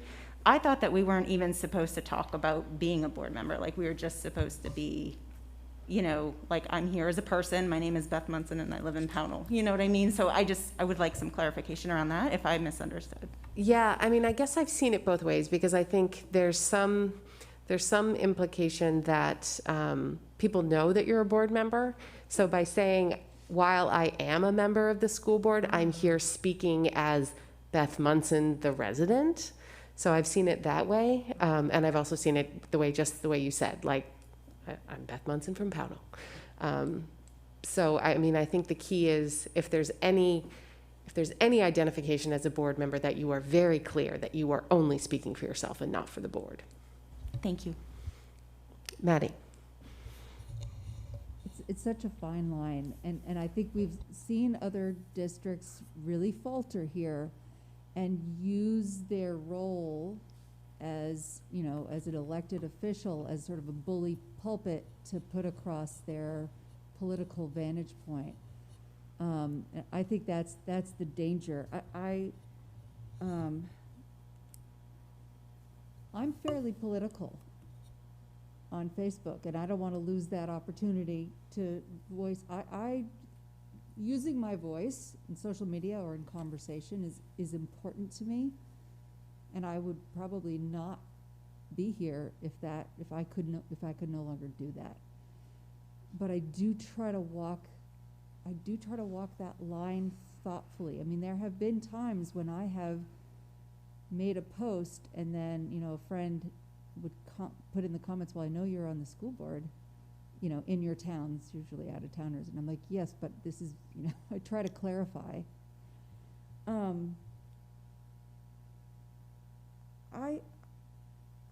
I hate in policy to get so I always want to keep it kind of vague because it's just so tricky. Like we want to have it be open to interpretation, but we also don't want people to manipulate the policy to their own ends. I'm looking at J and K, and I'm wondering if they feel overly restrictive to anyone. I mean, I felt fine with it before this question arose, and Maura and I did speak earlier today about this. And I was looking forward to this discussion, which is why I stopped us voting, because I really wanted to hear from other people. Do we feel that J and K are too restrictive, or do we feel that it's just vague enough, which enables us to walk that line? In my opinion, when I read through this, K is definitely the one that jumped out at me as an area where there could be issue. J, not as much, because I think, you know, in our board responsibilities, we say that we are going to come with an open mind. We are not going to promise anyone we're going to vote a certain way. Like, you can't tell, you know, your neighbor, don't worry, I'm voting that down anyway, you know, until you've come and heard the whole story. So to me, I think J is okay. J is fine. And K is the one that, you know, to me was a little sticky. You know, posted that they've reached an opinion. Well, I mean, I think we all have opinions, right? You know, if it said, you know, reached a decision like how they were going to vote, then I would say, yeah, that's a little far over the line. But to say that you have an opinion for a matter pending before the board, yeah, that one's a little tougher for me. Jen. Actually, I would like to go, but Susanna has actually had her hand up. Oh, okay, sorry, Susanna. It's okay, I had my hand up and then I took it back down. I also thought I was also not quite prepared to make our actual vote. I didn't realize that was the vote we started. I also have a problem with K, and I think right now I don't, but I can envision times when that would be problematic. And I think there's a lot of vagueness about a matter pending before the board. What does that mean? For instance, you know, when I was last year when, as part of the sustainability committee for the RSU, and we were proposing the solar agreement. You know, had I shared something about being pro-solar that had nothing to do with the RSU, could that be conceived as stating an opinion about, I don't know, there just seems to be a lot of vagueness about what's separating between what's actually in front of the board and what people might connect with the board. So I can just see where that might be a bit too vague to, that it could stifle speech a bit. But I don't have a problem with J. Thank you. I saw your hand up, Lindsay, but I'm going to jump to Jen and then, yep. Just to kind of echo what Susanna said, I don't have a problem because I'm not political and I don't post stuff, but I do think it needs to be much more clear about what's before the board. Like Susanna said, like matter pending before the board. I mean, that could be a lot of things. And I think it needs to be a little more clear. And I think Jay needs to like definitely stay there. Lindsay. I think Jay has to be there, ethically. And I think Kay, I'm wondering, the whole policy is optional, is that correct? So I think Kay could be a real problem, and where I can see it being a problem is, and especially in the COVID era and things that might be coming down the pipeline, and I don't know where they're gonna land, and where I can see them being dicey, is you may post something that you don't know is pending because we don't know what's coming down the pike at us. And that could really be misconstrued. And so I'm wondering, because the whole policy is optional, but I really believe we should have one, just because of common sense, and for people to know what they have to adhere to. But I'm wondering if we couldn't just strike K, because I really can see it being a problem. And we do have political members, and I may be one of them. I may or may not be one of them.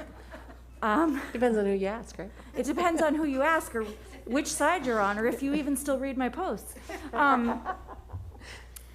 So I think that I'm just wondering, could we strike K? Because enough of us seem to realize that, you know, like I'll throw out the example I'm thinking of. I'm thinking, and it's circulated on the board prior, vaccines.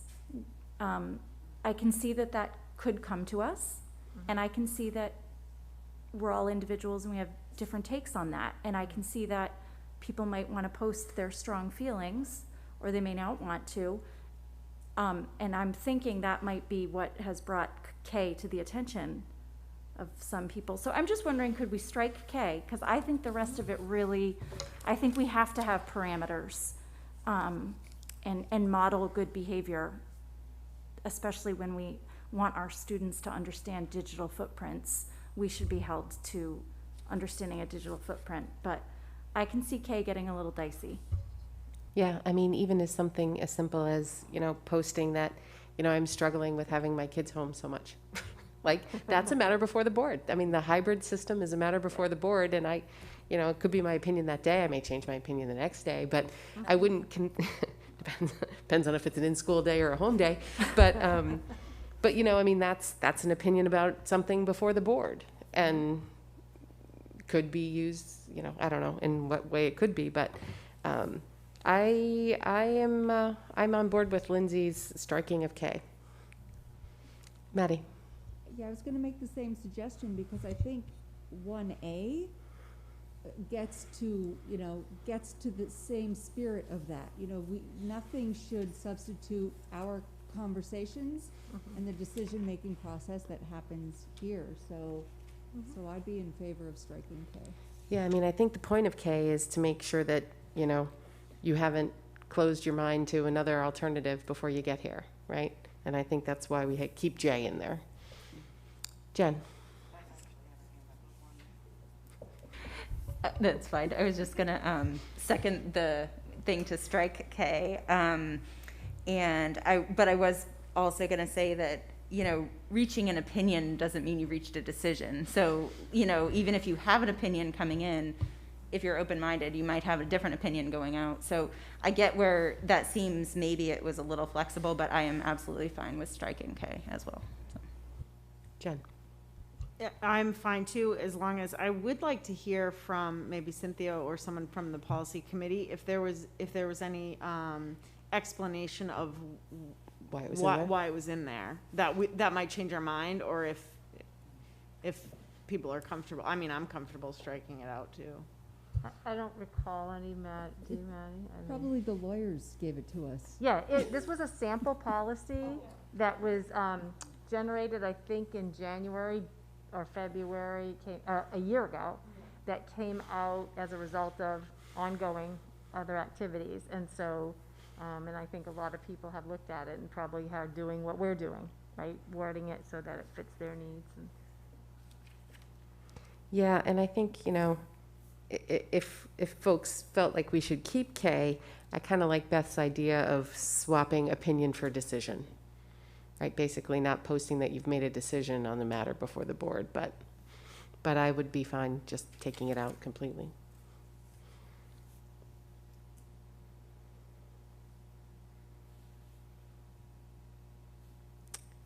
Yes. I don't know how I missed this. But N, which is on the back.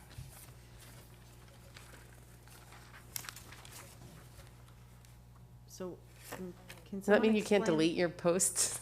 Well, no, I'm just trying to figure out, like, is, like, that makes it sound like people are like Tracking our yeah, posts? yeah, retain electronic records. That's a pretty big ask. I have a file on each of you, from all of your posts. Maddie. Yeah, I mean, I guess I'm wondering what that means. Yeah, and how we are meeting that requirement, if we are. If we're not, I mean, obviously, that could be taken out as well, unless there's something already in place. You don't want to have something in the policy that we're not currently even doing. Or we unless need we're gonna more. start doing it. Or we need more, you know, instruction on what's required by laws, regulations, and legal processes. Because what this also says is content others post on your account, right? So if I post something and somebody responds, am I supposed to keep track of that? Like, keep it somewhere? Yeah, I think that could be taken out, unless Cynthia, you know. I think I interpreted, no, I don't, but I think I interpreted the board member's account meaning like your RSU 5 account. But this is social media. Oh, that's right. That's right. Never mind. Scratch that. Maddie. Are you all following the news in the newspaper? The captain of the police at the State House?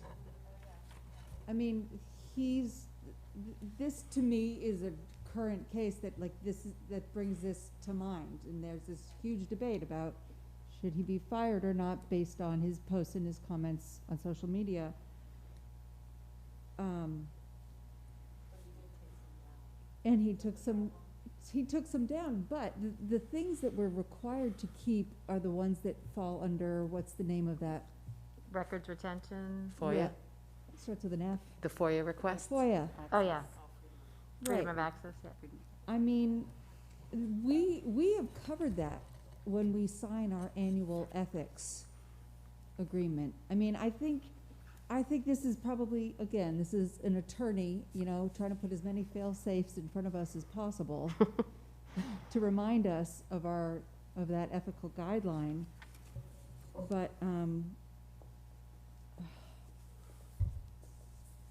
yeah, I mean, we all delete things, write something and then take it out. So, I don't know, maybe we should remove that.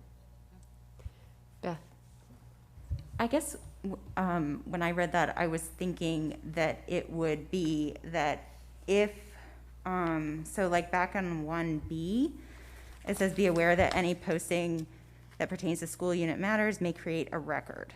So I guess I was thinking that anything, that if you did post something about the school unit, that it would come under that. But that is, I do feel that might be a little hard for somebody to maintain on their way. You know what I mean? If you could just want to be like, just get rid of all this old stuff, and then you don't like go through exactly and be like, oh, well, this one post that I made about this free school lunch program is, you know, now an electronic record that I need to somehow have. So, I mean, I think that it definitely, like, I get the idea behind it, but I do think that I'm glad you mentioned something, Jen, because I had read it and then I forgot to look at this last page when we were talking about it here. So I'm really glad that you caught that. Thank you. Yeah, I think your point's a good one in that I think 1B probably captures the requirements, basically saying that, hey, you're going to be under those same retention requirements, potentially, and maybe you don't need N in there. I'm always a little hesitant to remove the legal ones, though.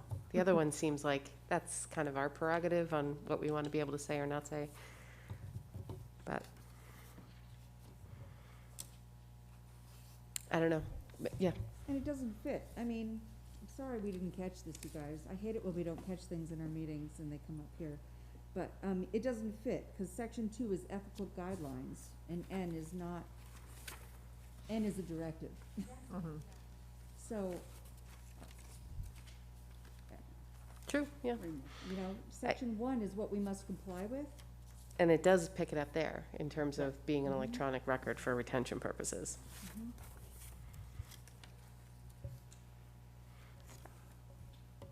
So striking K and striking N? Yes. Motion? You need a motion? How are they on? They're good online?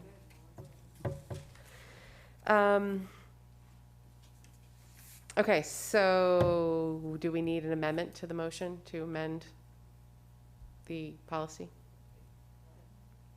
Yes. I amend it. Did you? Because I make the motion. Yeah. Okay. To strike K. Okay, and I will N? make the amendment to strike K and N. Is that correct? Yeah. Okay. Okay, and a second for the, what's that? Well, we're not backing them off, we're doing it. No, Jen did. Jen did. You're good with it? Oh, sure, yeah. Okay. So the motion, so we're not voting to amend the motion, like we pulled the motion and you changed the original motion, yes? Right. Yeah, correct. All I made a motion was for the second read, so I don't know, like. Yes. Okay. So we just adjusted your original motion, like she pulled her second and you adjusted your original motion to strike K and N. Okay. Right? Sure. Yes, that's what I intended to do. I don't want to influence your motioning. No. That's what I intend to do. I just didn't know if I was going about it the proper way. Yes. So instead of having to vote on the amendment and then vote on the motion, this way we just vote once on the amended motion. Excellent. Perfect. Thank you. Is Maura nodding or not? Okay, I got thumbs up. I saw him. Okay. So any other discussion, questions? Maddie? Just wondering, did Valley come back in? It's unlike her to not comment on policy discussion. I don't, she's not, well, did you check? Because she was going to come back on the meeting. Yeah, I think she was just planning on listening. I don't think she was going to join us when she got. Yes, Jen seconded it. Yep. So the motion and the second is the same. It's still Beth and Jen. And we're going to do these votes again. Because no one else has any other questions. I don't want to rush anyone. Okay, Lindsay. Vote. Correct. Striking Yes. K and N. Okay, thank you. Jen. Yes. Susanna. Yes. Angela. Yes. Beth. Yes. Maura. Yes. I vote yes. Novali. Maddie. Yes. Liam. Yes. Jeremy. Yes. And Candy. Yes. Okay. Whew. That was messy. Sorry, guys. Okay.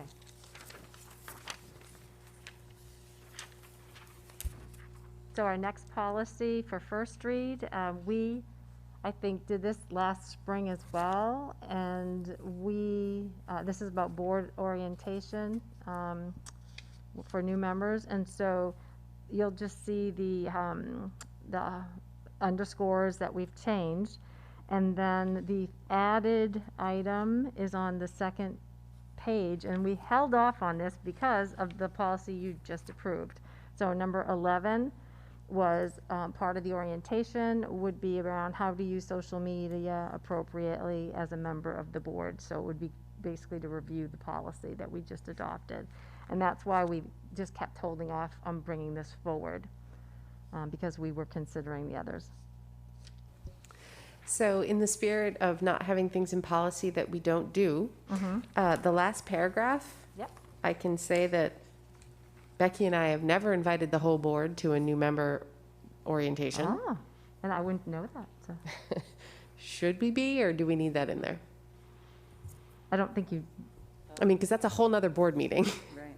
Yeah. I didn't read that as you would invite all the board members. I guess I thought that meant as each board member is coming on, like all of them, all of us would be attending an orientation, I guess. That's.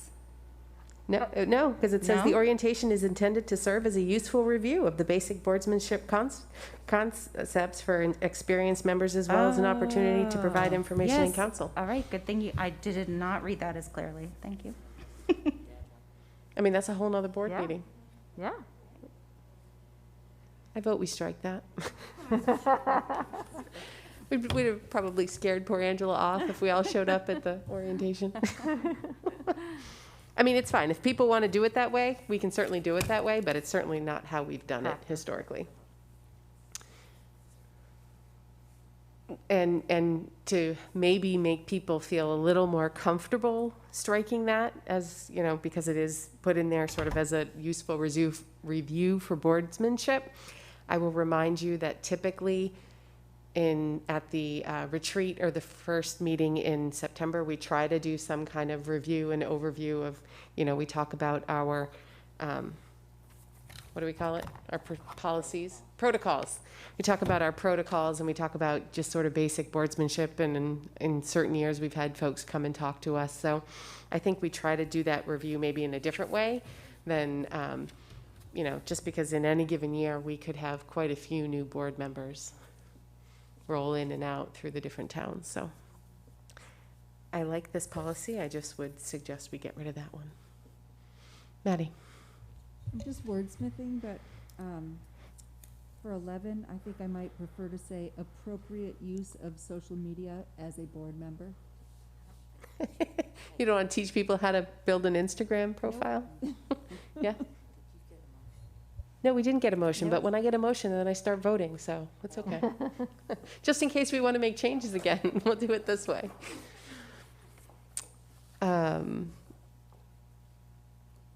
Yeah, right, well, I guess it says how to use it appropriately as a board member. What do you think it should say?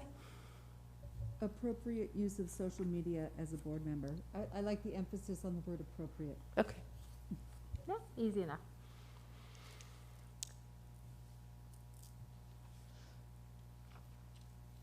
Any other questions?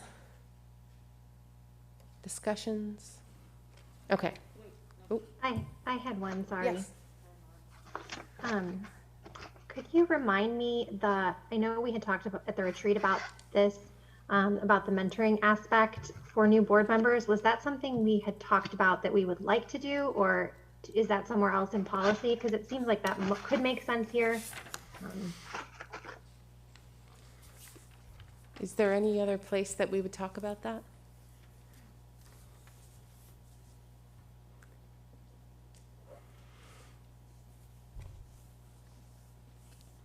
I don't recall that there is, but let me just quickly look. Okay.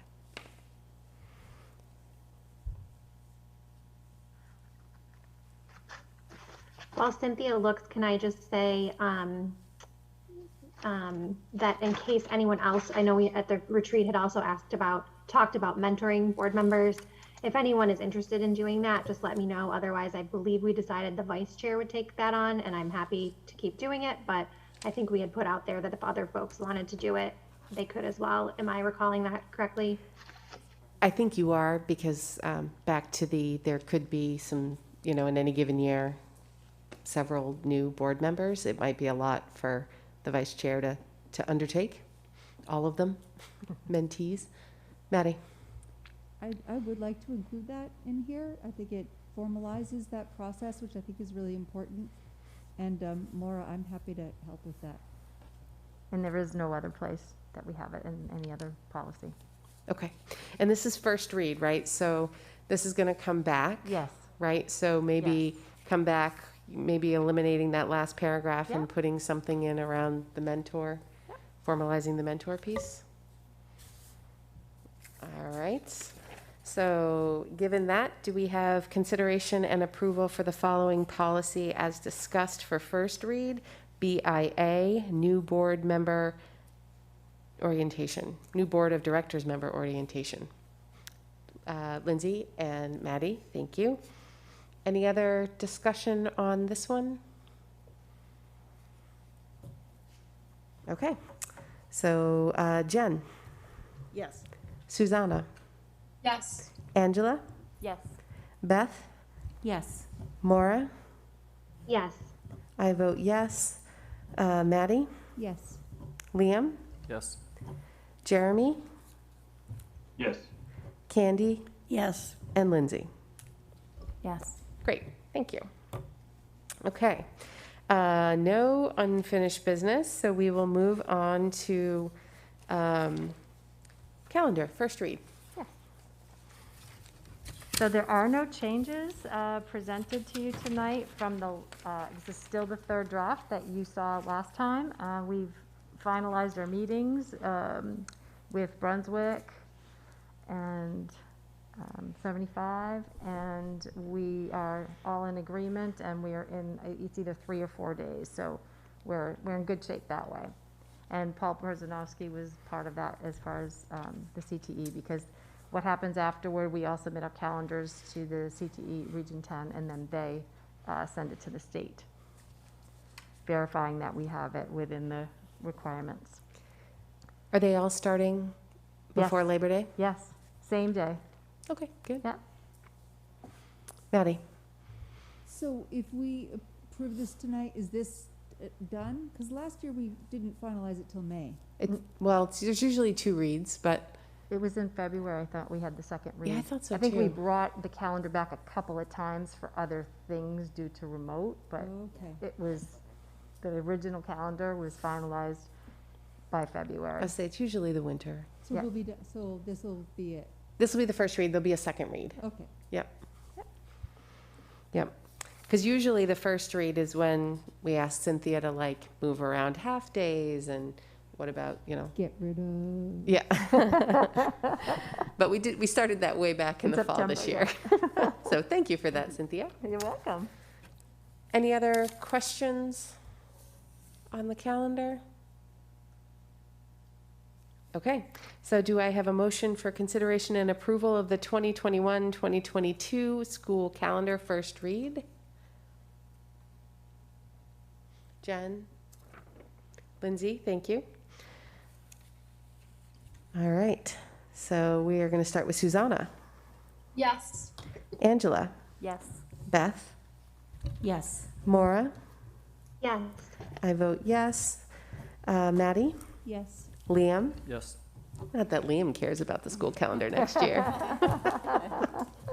Jeremy? Yes. Candy? Yes. Lindsay? Yes. And Jen? Yes. Great, thank you. Thank you. Thanks, Cynthia. You're welcome. Okay, and now for the star of the show, presentation of the superintendent's 21-22 recommended budget. So just a reminder to everybody, couple of things. Before I forget, Ginny wanted me to remind you guys that we have a board meeting next week. It's not 2 weeks, it's 1 week. So we have a board meeting next week. Tonight's is just the overview of the presentation, and I'm handing that out.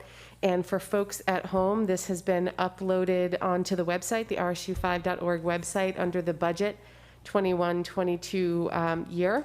You'll see this presentation that's going to be on the screen for those watching the live stream. So this isn't our opportunity for questions or anything like that. This is just the overview. And then you'll have this as well as the supporting documentation for the budget from Rick on our way out the doors. And then we'll have a week to process, and then we can start in with our presentations and our questions starting next week. So With that, I'll hand it over. All right, thank you for that great introduction. So we're excited to be bringing you the FY22 proposed budget. The administrative team has worked hard on this and has reached consensus about this is what we would like to have in our budget for next year, and we hope after hearing our recommendations that you too can support this budget. So much like last year, this is our vision statement in RSU 5, and this budget really focuses on our learners becoming healthy, empathetic, and responsible citizens. It responds to the individual needs, and we hope prepares our students to thrive once they leave RSU 5. And of course, we're always working to create emotionally safe school environments, and we want our school culture to foster well-being, respect, and curiosity. In this proposed budget, it really focuses on 3 of the 4 strategic board goals.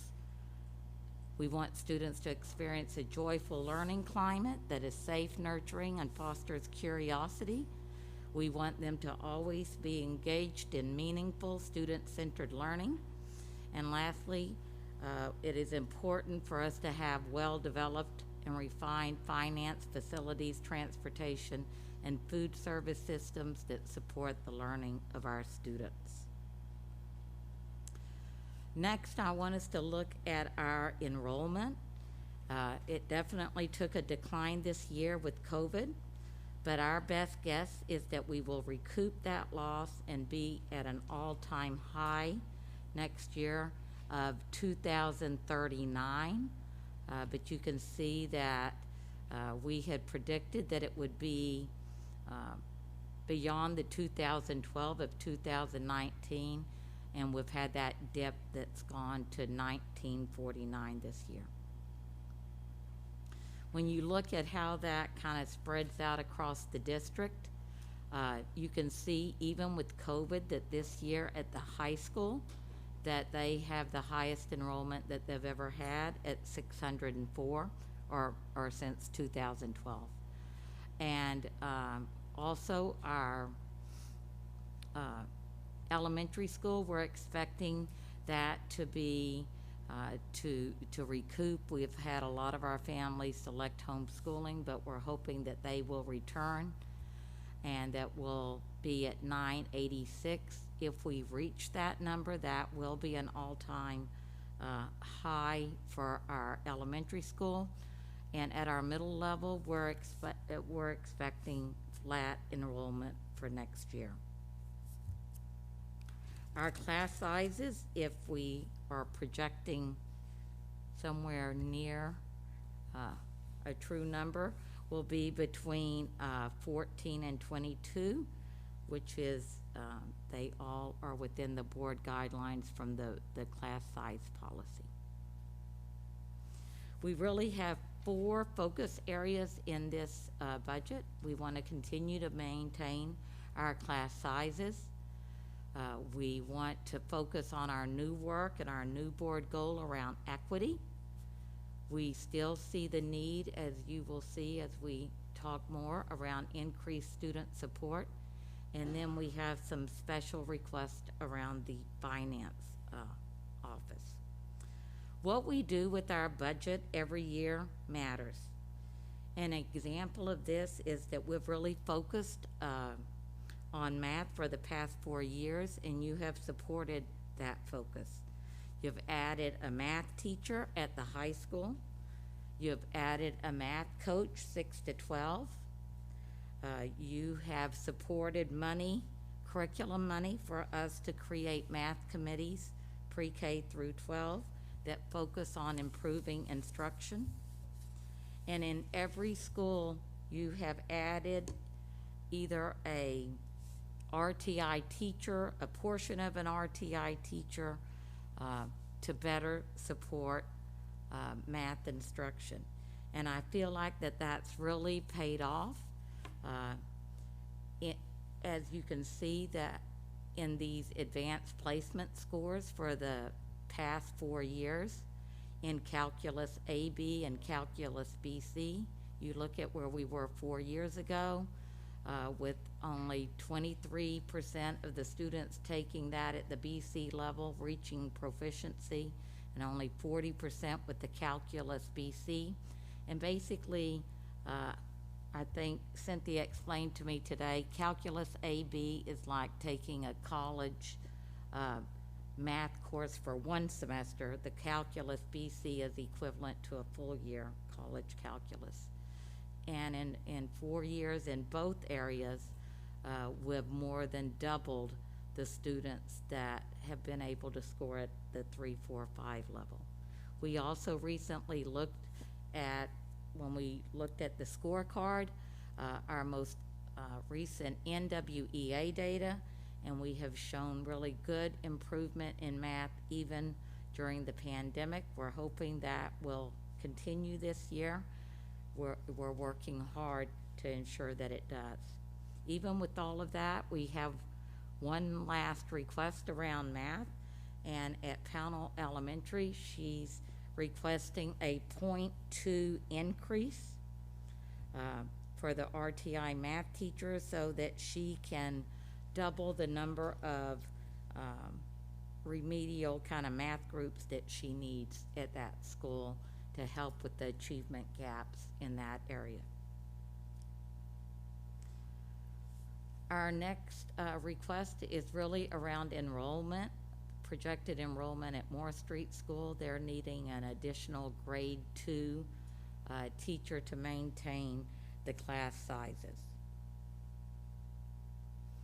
Last year, we talked about this in January, that we had a need for an additional guidance counselor at Durham Community School. We had it in the budget.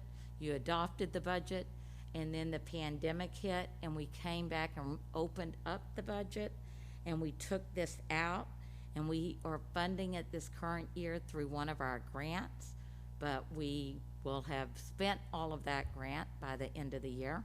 And so we are requesting that we move this back into the regular budget. And as you remember from last year, this is just to create more equity across the district in the ratio of student to counselor that our guidance counselors have.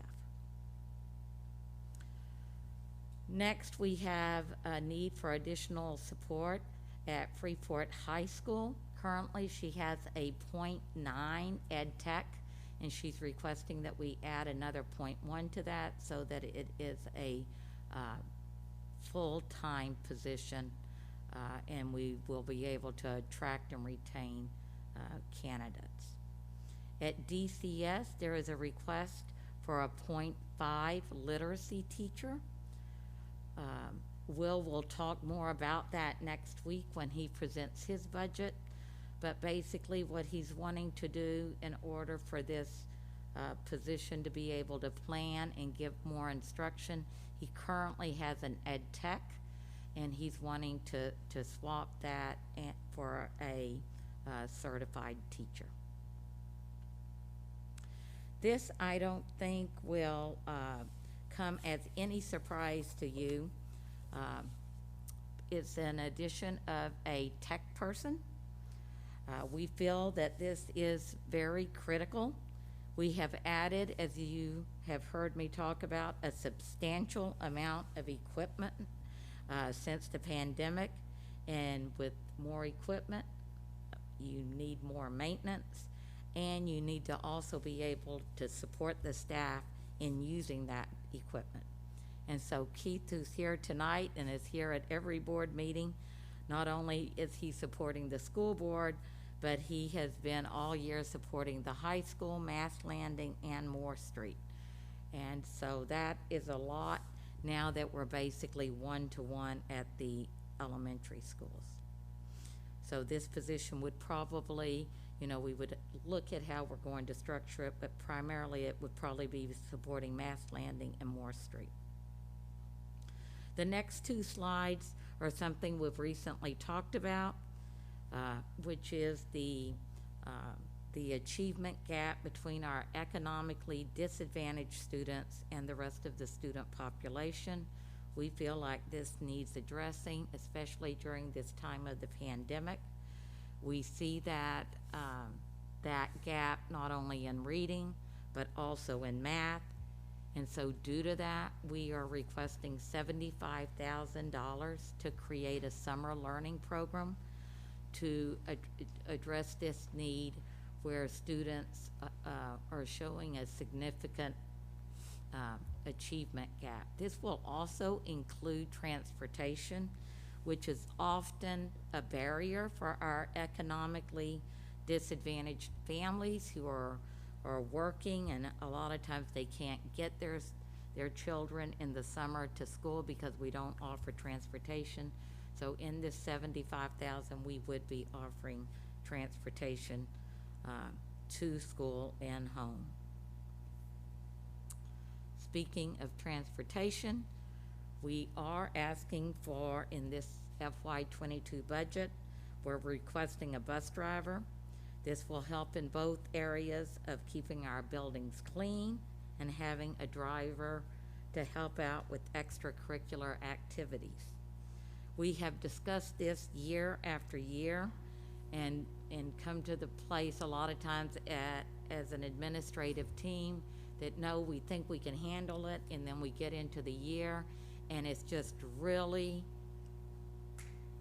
very difficult to find any sub-bus drivers or sub-custodians. And so when someone's out for a vacation or because they're sick, then we end up being very short-handed, and Dennis ends up driving the bus, which takes him around away from his duties as director of operation.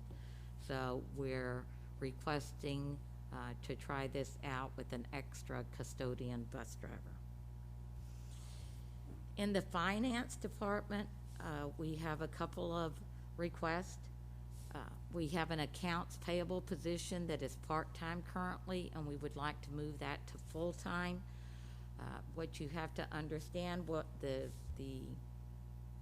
where we're at the moment is between March and now, we are now trying to manage 4 additional grants. There may be another one before the year is out, and that takes an enormous amount of documentation and paperwork, and so we're finding that a little bit overwhelming, and that this increase in hours would help with that, as well as when we're bringing on the new software that you've heard about tonight, Infinite Visions. That is also in the budget, and this position could also help out with that. The last one on this slide is around the establishment of the tennis reserve account. If you remember last year, we tried establishing this, but when we got to needing to cut $1 million, we took that out. And so this is us trying to get that started again so that we can eventually have some new tennis courts that I think we all recognize will be needed in the near future. This next slide addresses the new board goal around equity. We're requesting funding so that we can have civil rights teams in all of our schools. At Durham, we're requesting 2, one for the younger grades and one for the older grades. And then also we need to fund the second part of the audit, which will include the curriculum work that we talked about earlier with social studies. We also have some other stipend requests. 2 of the 3 stipends that you see here were requested last year, but cut when we reduced the budget. The first one is the swim coach for Freeport High School. You will be hearing more about that from Craig next week. The second one is the STEM club that exists at Mass Landing that has been done on a volunteer basis. We think that that person has volunteered long enough and should be able to be compensated as we are doing in some of our other schools. The last one is a new stipend that's being requested by Freeport Middle School for the drama program. They would like a technical director that will be similar to the one at the high school.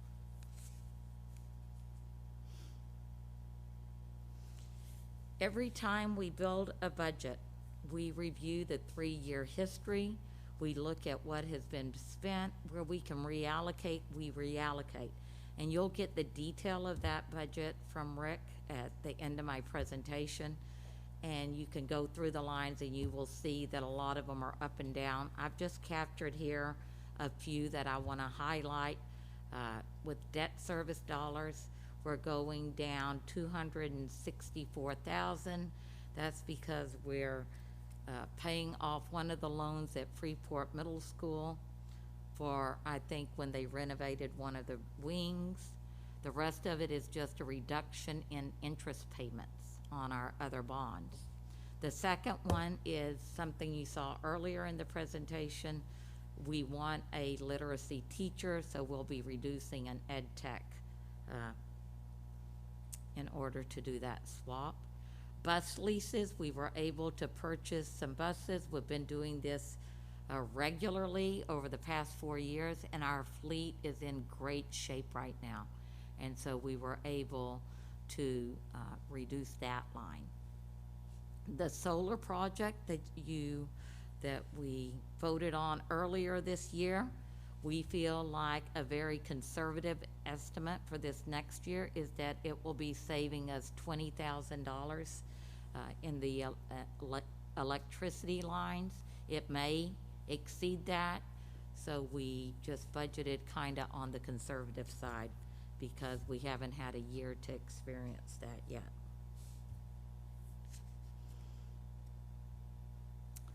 We hope this budget ensures that all of our students have a pathway to success, and I just thought it was such an adorable picture that I had to find a way to get it in there. What does this mean? When we build a budget, we also build it knowing that our budgets are supported by each one of our taxpayers, and we try to keep that in the forefront. Like, yes, we want to move learning forward, but we also want our taxpayers to stay in our communities and support education. So this year's budget comes in at an expenditure increase of 2.36%. This next slide shows how that compares to the last 5 or 6 years. And this is very similar to the budget that we arrived at for this current year. I feel like we are still in the throes of the pandemic, so that this is, fiscally responsible, but yet continues to move the learning forward for our students. Then for the visual learners, this is just in graph form, and it shows what has happened since 2013 with the expenditure increases up until this year's budget. And then the next slide is probably my least favorite slide to talk about tonight. What didn't make it into the budget that we talked about? So there are 3 things, whoops, I skipped ahead. I'll talk about that next. But here is a slide that is just showing what are the drivers of this increase, and I think I've talked about all of those with the exception of the one that Jen talked about earlier. There is a 15% increase for Region 10. That may very well change, but that's what we have as a placeholder at the moment. And then we also figured out what would happen if we just said, hey, we're going to stick with the exact same budget except for salary and benefits. And if we put in those contractual obligations, that would create a $909,000 expense and throw off a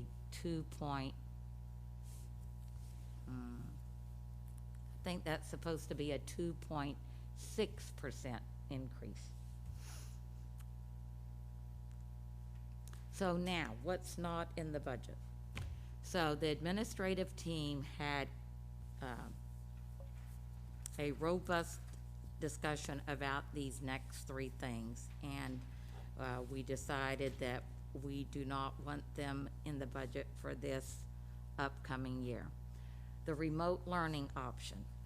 Currently, as you know, due to the pandemic, we have offered that for our kids K through 12. But with the vaccine, we believe that we will be back to in-person learning. And a remote option will no longer be offered, as we strongly believe that in-person learning is better for our students. If for some reason the COVID situation does become more dire, our hope would be that we would receive more federal money and that we would be able to put the 7.5 positions that we need to operate the program. We also talked about just operating it at the high school, because I was thinking, can we do that with one position? But it currently really takes 3 positions to run the high school program. So that would be a substantial ask in the budget, and we have been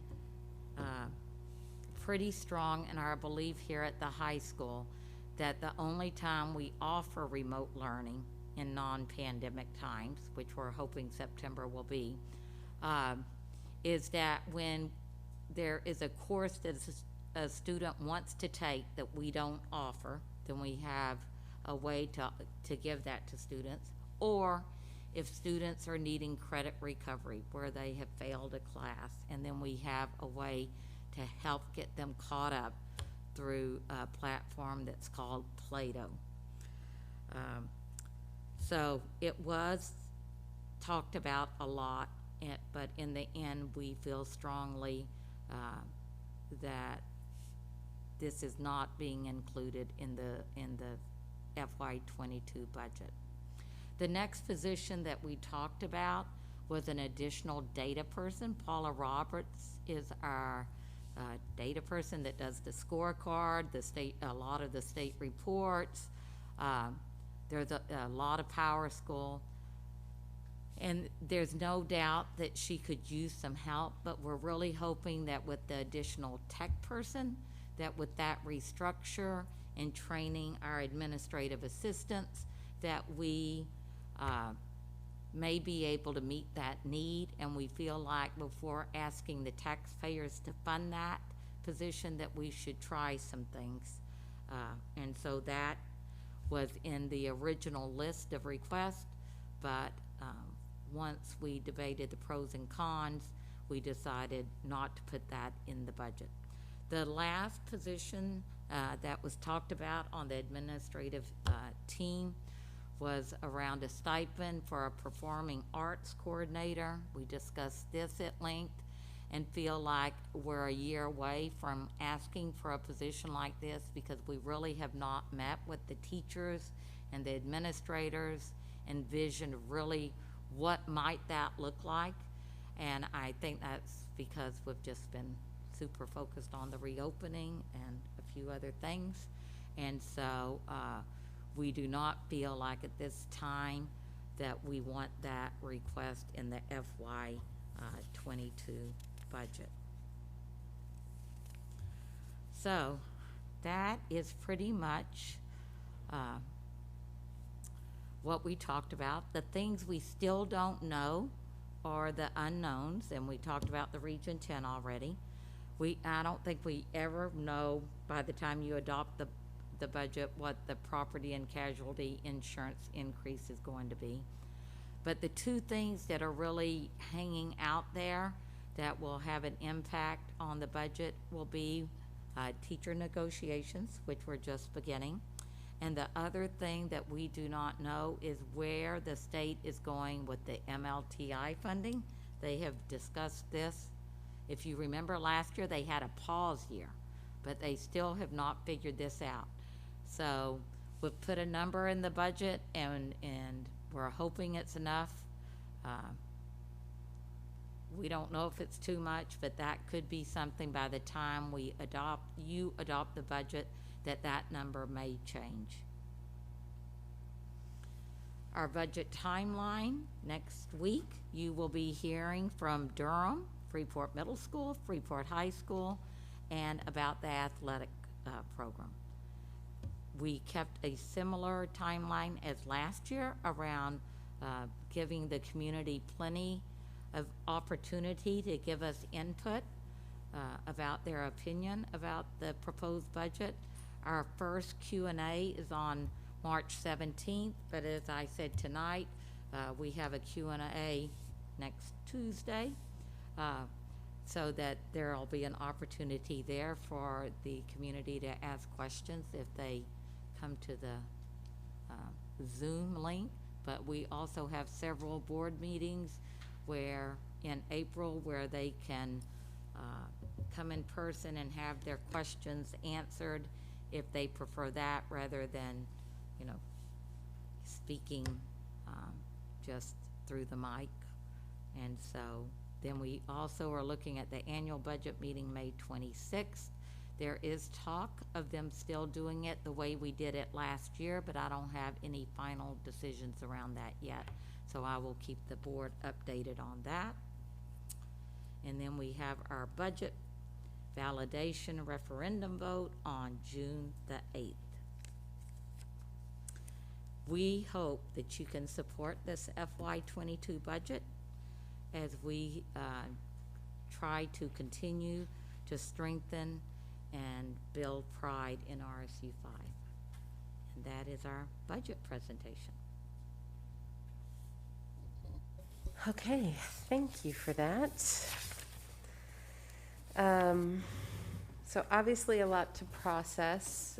Rick is handing out the first set of documents, of budget documents.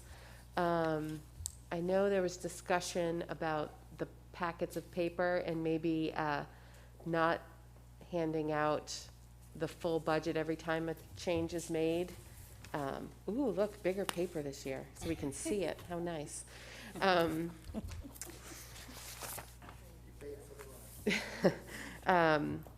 But just updating sort of, you know, the more summary pages and with what's changed.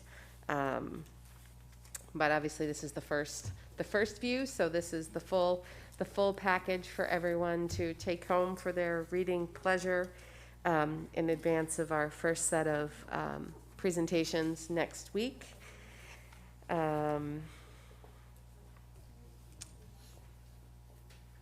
There's a purple sheet and then the green sheets. Perfect. Okay, so we don't have any personnel issues. We don't. And so we will move to the second public comment on the agenda. Yep. We're not, nope, we're just gonna let it sort of settle and think and look through, and then we'll do questions next week. A non-budget question, okay. I would just love to have a copy of this sent to us in full page. Yes, it's a little hard to read. Yes. It's tiny, Oh, yeah. okay. I'm not sure what's actually uploaded, because Ginny's already uploaded this to the system, so it may be the full presentation on the website, but if it's not, I'll ask her to upload that. Yes, under it should say PowerPoint. Yeah. And you'll get the same thing that. But without the lines, right? Yeah. So. I know I felt like my eyes were aging as I was reading it, so. Okay, so public comment, do we have any? We do not have any attendees. Susanna? Yeah, I was just going to say, to clarify, that the budget as uploaded to the website is full page. Perfect, thank you. So, very easy to read. That's all. Perfect. Okay, well, then I would take a motion to adjourn.